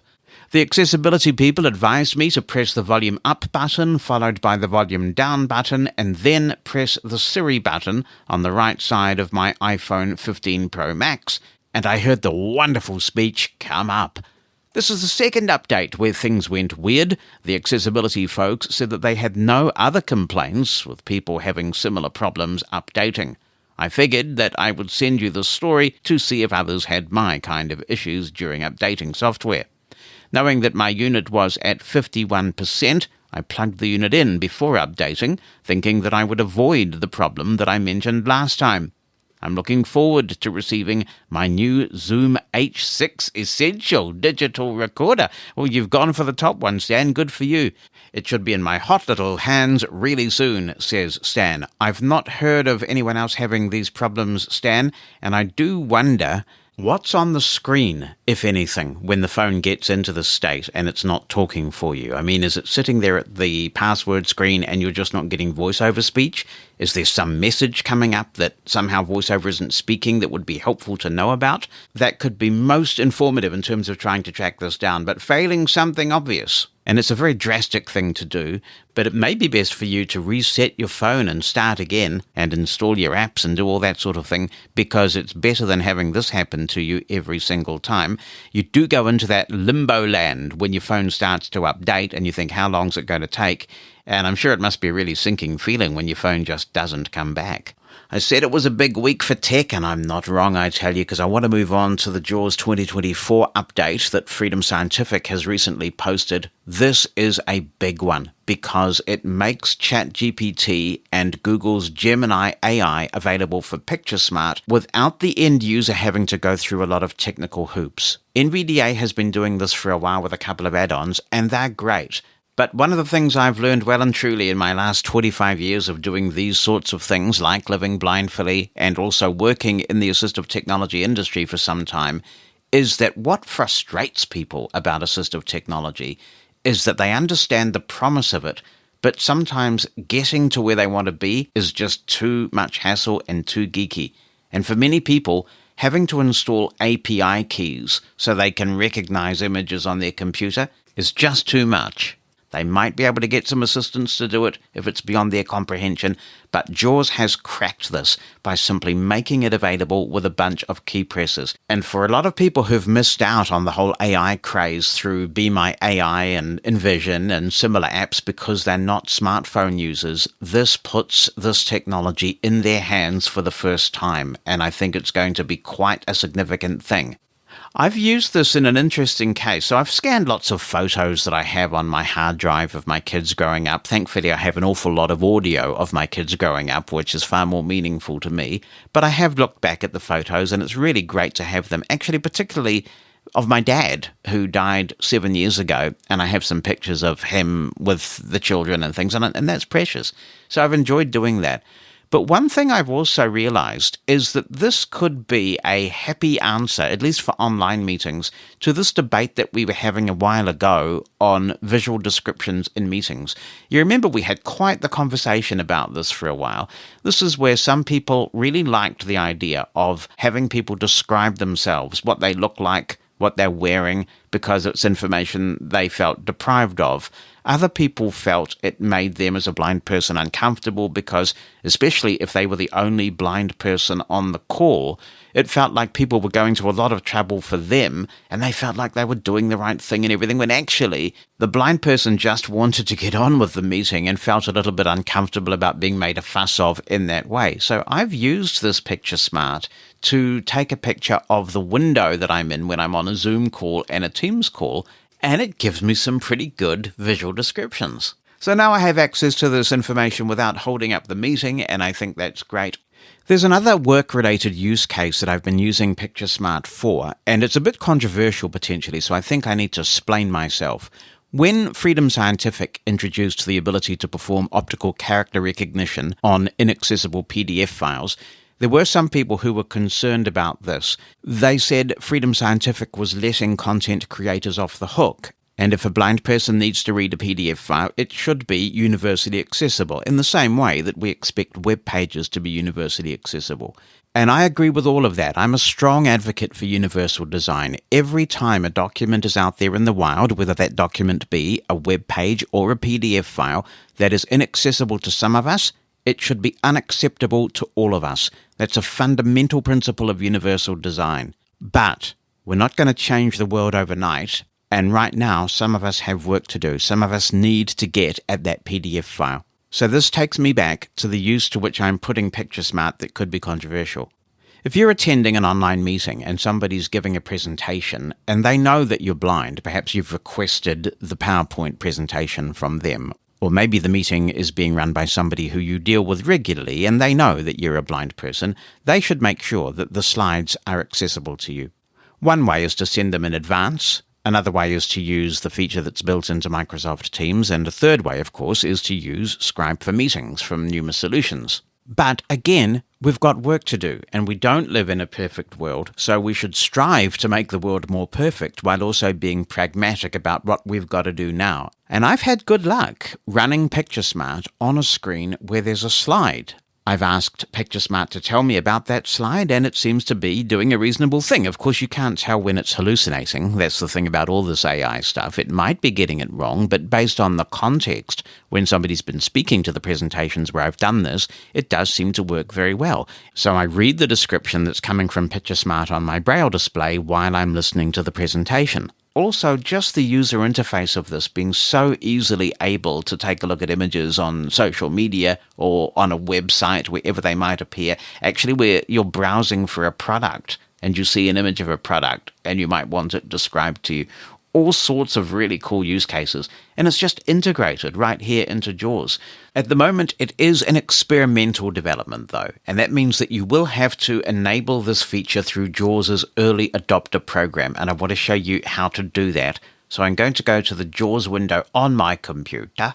JAWS context menu, options submenu. And it's the options menu that we want. So we'll press enter. Basics ... And I'm going to up arrow. Exit. Remote desktop ... Restore to factory set. Manage application set. Early adopter program ... I'll press enter on that. Leaving menus 3. Left parent RN KCD. And there's a bit of verbiage here, but let me just do a say line now. Read only, edit, enable and disable features that are still in development. We use the early adopter program to allow users to try out new features still in development. If you would like to leave a rating for a feature, please use the send feedback option. I'll press tab. MathCat checkbox not checked. Read only, edit. This feature enables the use of MathCat. You can read more about that if you wish, but I'm going to press tab. Send feedback button. Picture Smart with generative AI checkbox not checked. Now I need to check this. If you don't check this box, you'll get the older Picture Smart, and I think the newer one is definitely worth doing this. So let's check the box. Checked. And I'll press tab. Edit read only. This is an update to the Picture Smart feature that uses large language models LLMs from AI services to describe pictures. This is an update to the Picture Smart feature that... Alright, that's what we've got. So I'll press tab. Send feedback button. Disable all button. OK button. And press enter on OK. Early adopter program dialog. You must restart JAWS to apply these changes. OK button. Desktop. So I'll quit JAWS. Unloading JAWS. And we'll just give it a couple of seconds to do its thing and exit from memory, and then we'll run it again. And now Picture Smart will be enabled with the generative AI feature. I'm going to press Ctrl-Alt-J, which I've assigned to run JAWS.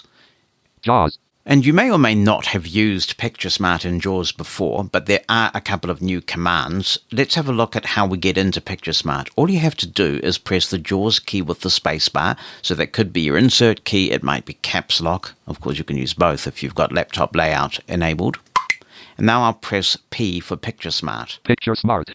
If you don't know what command you want at this point, you can press question mark and get a list. Heading level 1. The following commands are available in the Picture Smart layer. Acquire and describe an image from a scanner or Freedom Scientific camera such as Pearl. Using the letter A from Windows Explorer, you can describe any image file using the letter F. From the computer screen or application, you can describe a control with the letter C. An image on the clipboard can be described using the letter B. An image can be described by saving it to the Picture Smart directory in your user's Pictures folder. To get full results from all available services, add the Shift key to any of the above keystrokes. And if you're unclear about what that means, as I understand it, what's happening is if you don't add the Shift key to get descriptions from all services, you will get a description from Gemini. That is the AI that is offered by Google. Having been playing with this for a wee while now, my experience is that with Gemini you get a kind of a more factual description. With ChatGPT, which is the same technology that Be My AI uses, you tend to get a slightly more what I would call flowery description. It tends to be more detailed, and it talks more about atmosphere and things of that nature. I will try this by pressing Escape to get out of this keyboard help. Charlie and Polly. Now I'm in File Explorer, and I'm on my Synology drive where I have a lot of photos. And the one that I've highlighted is a picture of my mum and my late dad with my kids and some other grandchildren. And I'm going to run this picture through Picture Smart and see what we get. So I'm going to press the JAWS key with a space, and then P for Picture Smart. Picture Smart. And now I'm going to press Shift with F for File, and by adding Shift to the command, I'll get descriptions from both services. Picture Smart is in progress. You hear some progress clicks to tell us that the image recognition is happening, and it's sending that image away to the cloud. And you'll know if you've used something like Be My AI. Sometimes it can take some time. And of course, in this case, we're sending it to 2 services. In my experience, Gemini is much faster than ChatGPT. Heading level 2 Gemini. All right, I'll perform a say all and let it do its thing. Heading level 2 Gemini. The image shows a group of people standing in a garden. There are 4 adults and 7 children. The adults are standing in a row, with the children standing in front of them. The adults are all smiling, and the children are mostly smiling. The people are all wearing casual clothes. In the background, there is a fence. Heading level 2 ChatGPT. This image shows a group of people posing for a photo in what appears to be a backyard or garden setting. There are 11 individuals in total, suggesting this could be a family portrait. Starting from the left, there's a woman with long hair, wearing a blue long-sleeved top and jeans. Next to her is a young boy holding a plush toy that resembles a tiger. He is dressed in a dark sweater and light-colored pants. Beside the boy is an older man with gray hair, wearing a green sweater and dark pants. He is standing in front of a woman who is partially obscured and seems to be wearing a white cap. Next to the older man is another young boy in a dark sweater and tan trousers. In the center front of the photo is a young girl with braided hair, wearing a traditional-looking black and white dress. Behind her is a man in a dark cap, a black t-shirt with white lettering, and a beige coat. To the right of the center girl is a woman with shoulder-length hair, dressed in a lavender long-sleeved top and blue jeans. Behind her, almost fully obscured, is another young man wearing a white cap and what appears to be a brownish jacket. Moving further right, there is a tall young man in the back row with curly hair, wearing a green striped sweater. In the front row, towards the right side of the image, there is a young girl with short hair, dressed in a black and white checkered dress with a red motif at the center. Lastly, there is a teenage boy wearing a blue hoodie and dark pants. Standing on the far right of the image, there is a young girl with short hair, dressed in a black and white checkered dress with a red motif at the center. Lastly, there is a teenage. The group is standing in front of a wooden fence, with a tall bush on the left and a structure with a sloped roof on the right. The ground looks like grass, with a few scattered leaves, and there appears to be a garden or lawn area behind them. The sky is overcast, offering even lighting for the picture. I mean, that is an incredible description from ChatGPT. This, as you hear, the description we got from Gemini was much less helpful, quite superficial, and the ChatGPT one was just incredible. So that's why I like to use the Shift key to add to these commands, so I get descriptions of both. If you don't use the Shift key, you can use the link at the bottom of the Gemini description to go out and get ChatGPT's description. A couple of limitations. It sounds like there was some truncation of that description towards the end of it from ChatGPT. And the other thing is that at the moment you can't interrogate the AI descriptions that you get back. For example, if you take a picture with Be My AI or you supply an image to ChatGPT itself, you would be able to ask it questions about the image. For now, at least, you can't do that in JAWS. There is a daily limit, I believe it may be 50, to how many ChatGPT descriptions you can retrieve. Now, let's go shopping! I'm on the Amazon website now, and I'm interested in a microphone. I've been looking at these for a while, actually, and thinking that now that I've got these Zoom recorders, I should upgrade my Samsung Q2Us.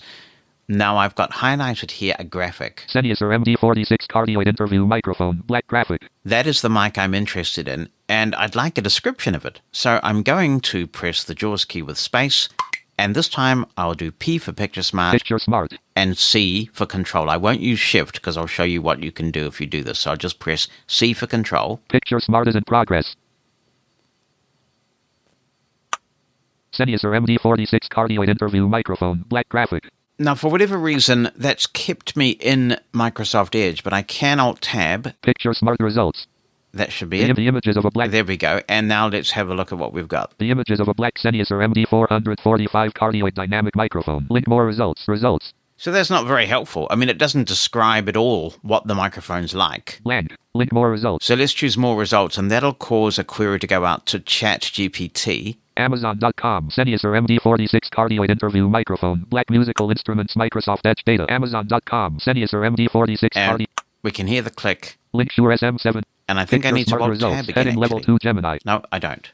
The image shows a... So now... Heading level 2 ChatGPT. You're looking at an image of a dynamic handheld microphone. The microphone is predominantly black with a grill at the top, which is a textured, spherical mesh typically used for voice capture. The body of the microphone is cylindrical, tapering slightly toward the bottom, and it bears white lettering along its side, indicating the brand and model information. The microphone design suggested as a professional-grade tool commonly used in live performances, speeches, or recordings. There is no visible switch, suggesting it may have a simple plug-and-play operation without an on-off toggle. This particular microphone is lying against a light gray background, making its dark color stand out prominently.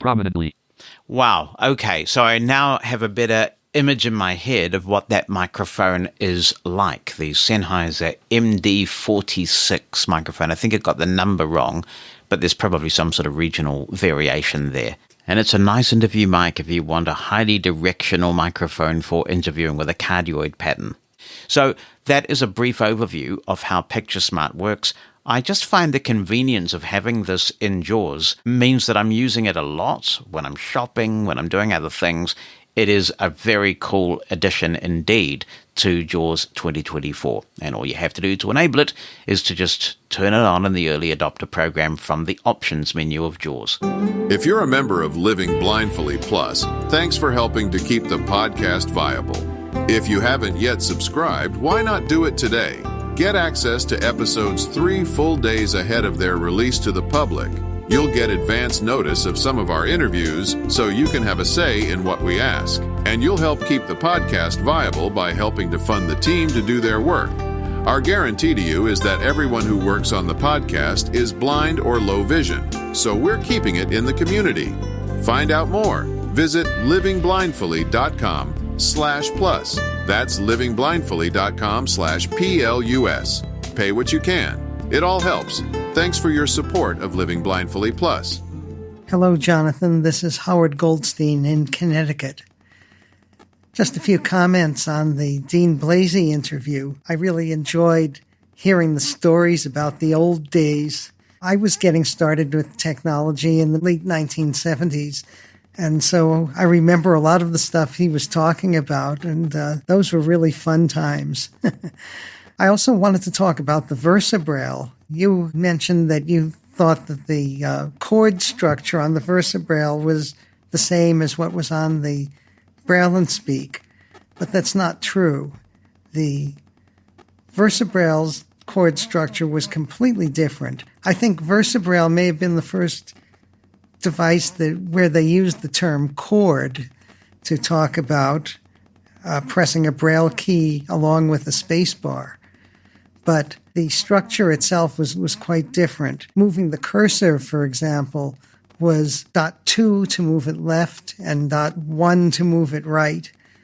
.5 chord turned the cursor on and off. And the cursor, of course, was all 6 dots.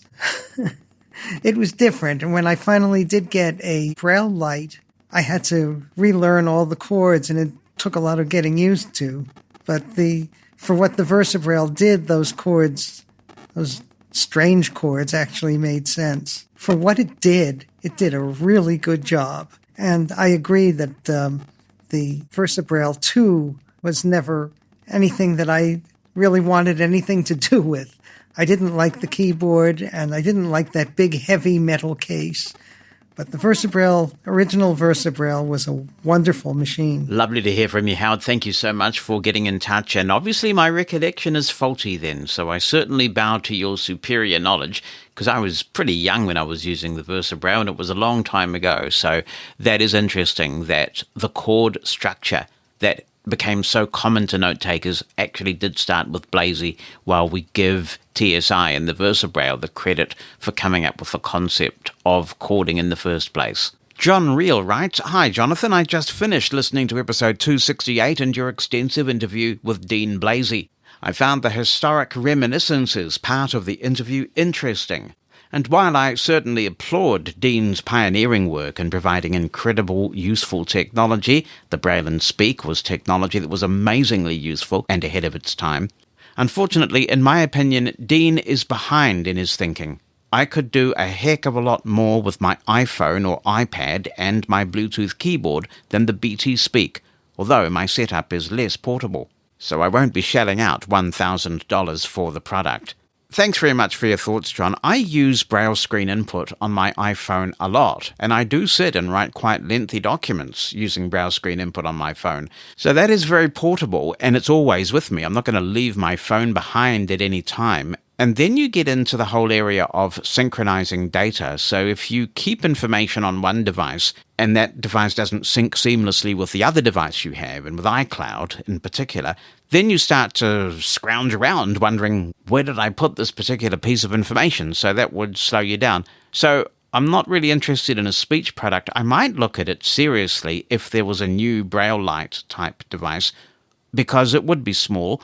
I am enjoying very much the QWERTY experience of being able to type on a QWERTY keyboard and have my Braille display right there. For me, that is a pretty sweet mix. And I don't mind having it over my shoulder in the carrying case that is made for the Mantis. That said, there are a lot of people who struggle with Braille screen input. They want a simple speech-based device. And of course, this is more than a simple speech-based device, isn't it?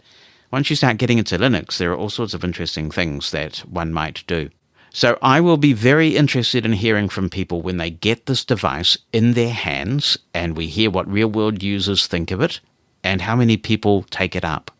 Let's also continue with our tributes to David Holladay. Hi, Jonathan, writes Rick Roderick. I remember how amazed I was by Braille Edit and the Apple IIe when I first tried them in 1984.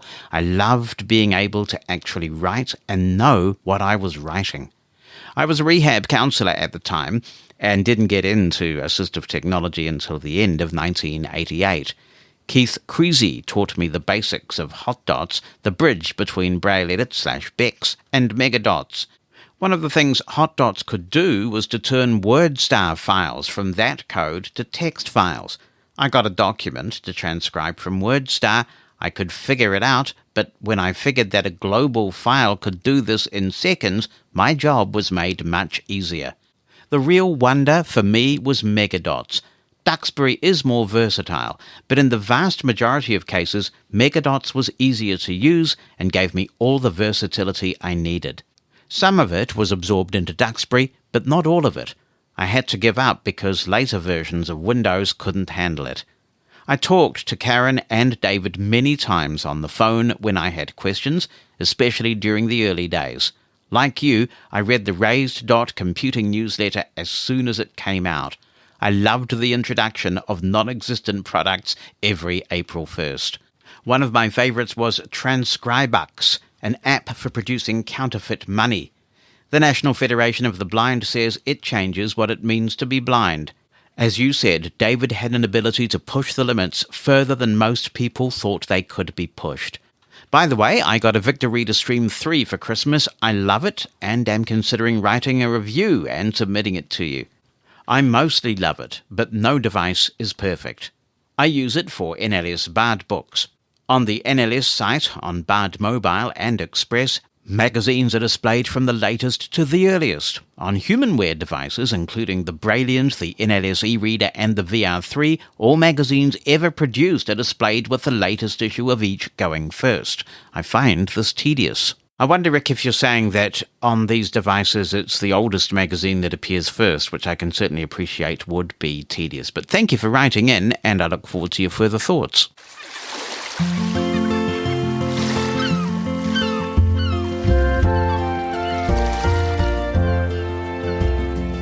Ladies and gentlemen, welcome to a long overdue Bonnie Bulletin, recorded with the latest and greatest technology. We're sitting here on our couch, recording this on the Zoom H6 Essential. Welcome, Bonnie Mosen. Hello. You're stricken again. I am. I have a cold of some form or allergy or something. So people need to just keep away from their podcast players. Mm-hmm. Now, we got a comment from a listener a while ago, because last time you were on, we did a kind of what we did on our holidays thing. And I had to explain quite a few things, like what a Yotto player was and different things like that. And this listener complained that there was not enough Bonnie in the Bonnie Bulletin. And when I pointed this out to Bonnie, Bonnie said, I agree.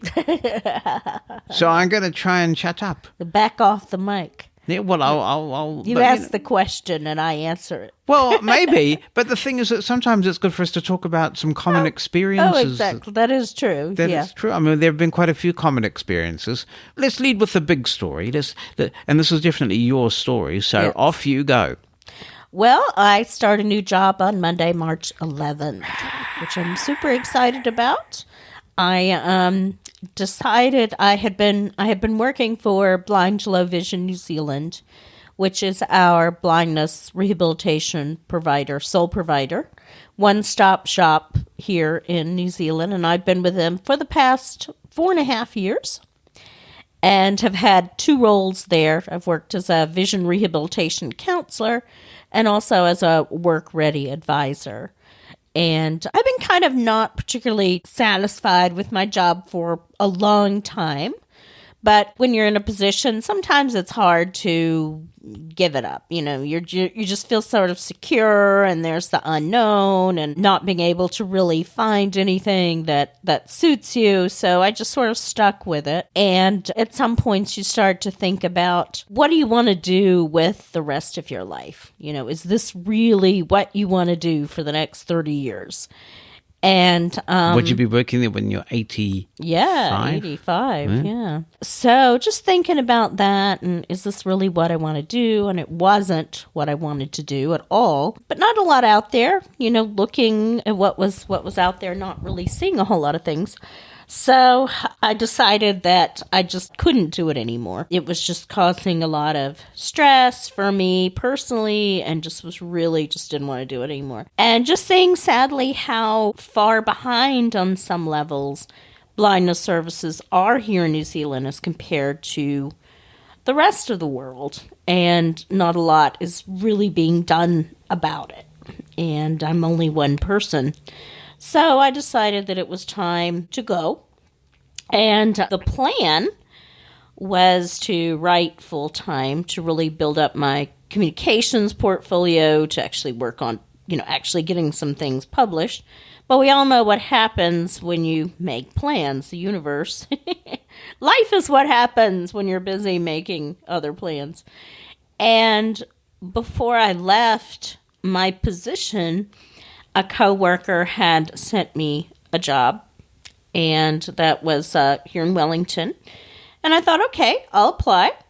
So I did. I was interviewed, and I'm happy to say that I will be the accessibility lead for Wellington City Council starting on March 11th. That is a wonderful thing. And it mirrors my own experience, actually, because I was in a situation where I was working for the very same organization, actually. It came back as chairman a couple of years later, but I couldn't take it anymore either. And I resigned, not having anything specific to go to.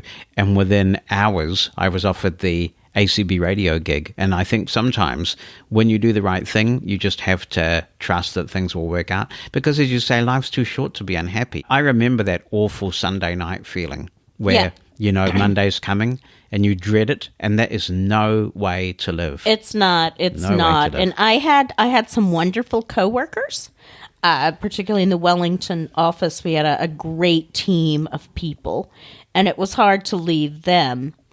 But I haven't missed the place. I don't miss it at all. And it's been great having 3 weeks off, which will end this Friday. But, having those few weeks just to kind of really change your mindset. And today I'll be working in the city, which makes me very happy. Where I worked before, still in Wellington, but a bit out of Wellington, a good hour on the bus, if you're lucky. And not that it's that far, but when you're on a bus, you have to stop every 2 seconds and you hit traffic. So it's not like being on the subway where you just kind of go through and hope there's no signaling issues and traffic at South Station, that sort of thing. So a lot closer commute. And what I'll essentially be doing is, I guess the closest that I can compare it to for the U.S., it's going to be like an ADA coordinator for the mayor's office or the city council. So what I'll be doing is working across all council projects and making sure that they're accessible. So working with the different units within the city council to make sure that digital accessibility, built environment, that sort of thing. So any capital projects they're working on, construction, just being the kind of advisor for those, and working with internal and external stakeholders on making Wellington an accessible city. And Wellington is an interesting city because geographically, it's kind of a tough city because it's very hilly, and there are things you can't change. You can't necessarily change the geography of an area.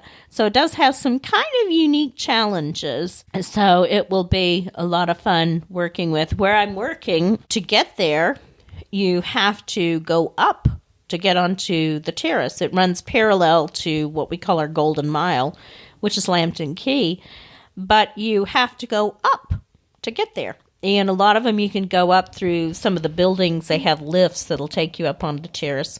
Or you can go up a big hill. Or you can go up many, many stairs. So today Eclipse and I went. And that's one thing when you're blind or when you have any disability, you think about what's the easiest way to get there. Because sighted people, they a lot of times will go hither, there, up and down and yonder and around the woods and everything. So you can go through some buildings. And I'm like, I don't really want to have to do that. That just sounds too complicated. So there is a way to go up through a pedestrian walkway, and you go find the cookie store, which you can usually smell. It's a good landmark, It's a isn't it? good landmark, yeah. And then you go down the pedestrian, you go up some stairs and up a big hill to the terrace, and then down the terrace, and there you are. Well, I'm very proud of you, and I'm pleased for you, and I think Wellington's in good hands, and I expect you will fix all the problems, and Not life sure will be about good. that. So- I'll be working with it. I'm really excited to be the collaboration with working with a lot of different teams that I'll be working with. I'm on the connected communities and the harm reduction teams, and it'll be exciting working with different people. And it will have its moments because yes. if there are emergencies, for example, like a weather emergency, or even, we had a tragic fire here last year, then you need to respond to that. And obviously you need to make sure rather that the disability response is appropriate, and there are people with a range of needs and natural disasters and emergencies. And obviously we're a quake-prone city. It's pretty real, dude. It is. That's one thing that I have to be on call sometimes on the weekends, just in case something does occur. Natural disaster or man-made disaster in terms of what happened with the terrible fire that they had not too far from where I worked a few months ago.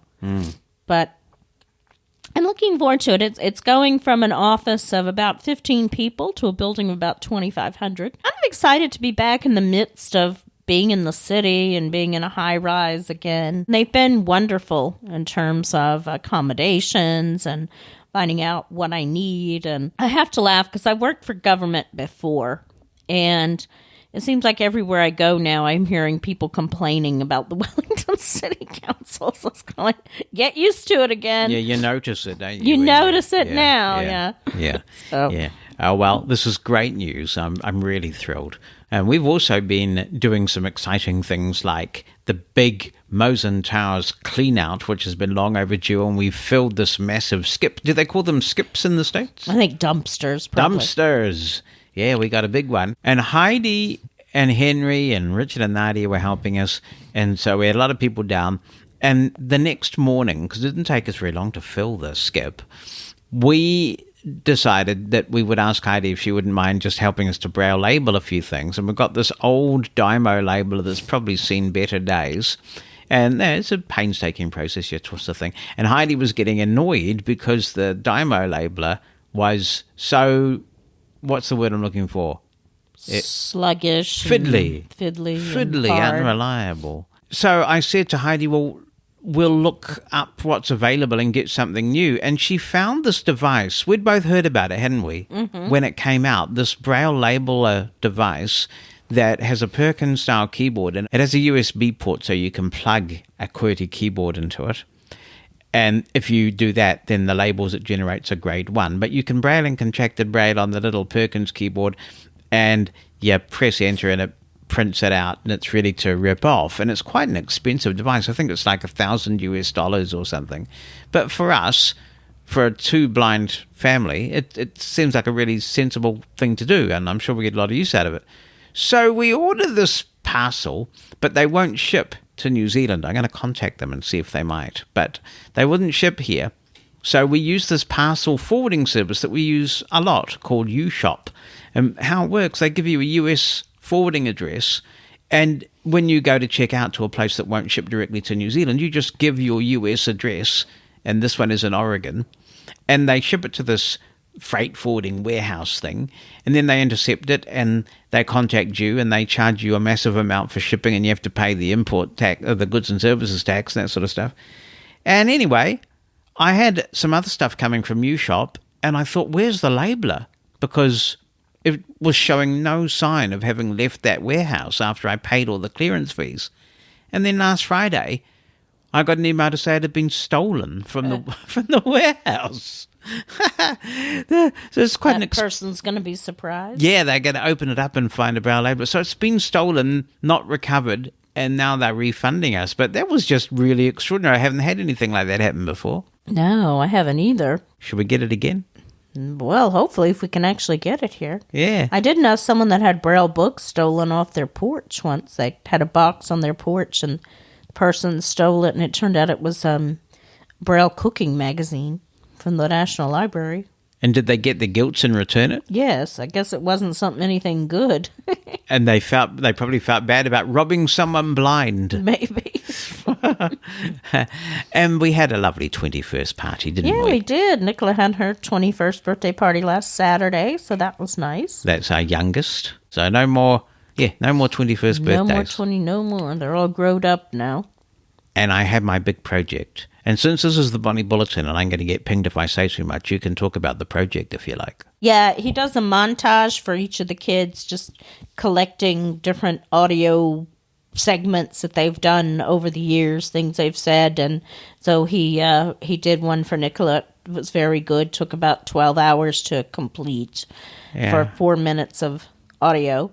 5 minutes and 38 seconds. I'm so pleased that I've got so much audio of all my kids that I can do that. I mean, I was able to do it starting from one of her first baby cries from when she was about a day old all the way to the present and move through her life. And you can hear how her voice changes and her vocabulary changes. And then during those sullen teenage years, our attitudes change.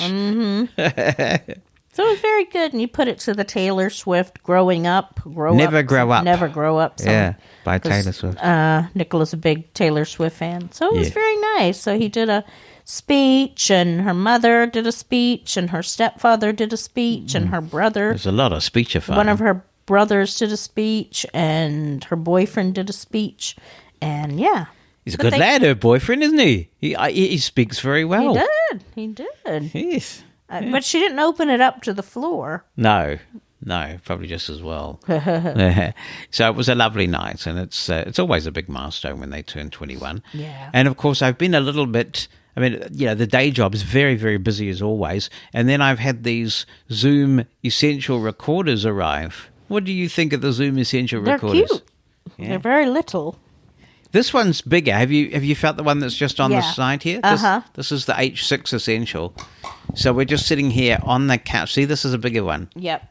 Okay, it looks like a toy car. I don't know why but it actually, its shape, if you put wheels on it, it'd look like a model car. That's a really good point. Maybe we should put some wheels on it. Well, thank you very much for another great Bonnie Bulletin on the couch, and I hope that people consider that there was a sufficient quota of Bonnie in the Bulletin this week. So I won't be castigated again. We can live in hope. Not bad, that Zoom H6 Essential, is it? Not bad at all. And, of course, as I say, more on those recorders soon here on Living Blindfully. Transcripts of Living Blindfully are brought to you by Pneuma Solutions, a global leader in accessible cloud technologies. On the web at pneumasolutions.com.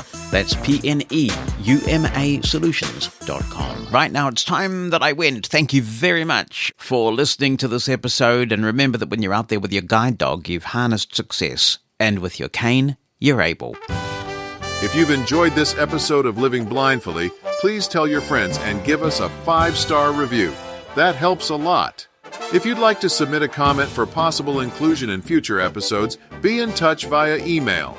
Write it down or send an audio attachment. opinion@livingblindfully.com or phone us.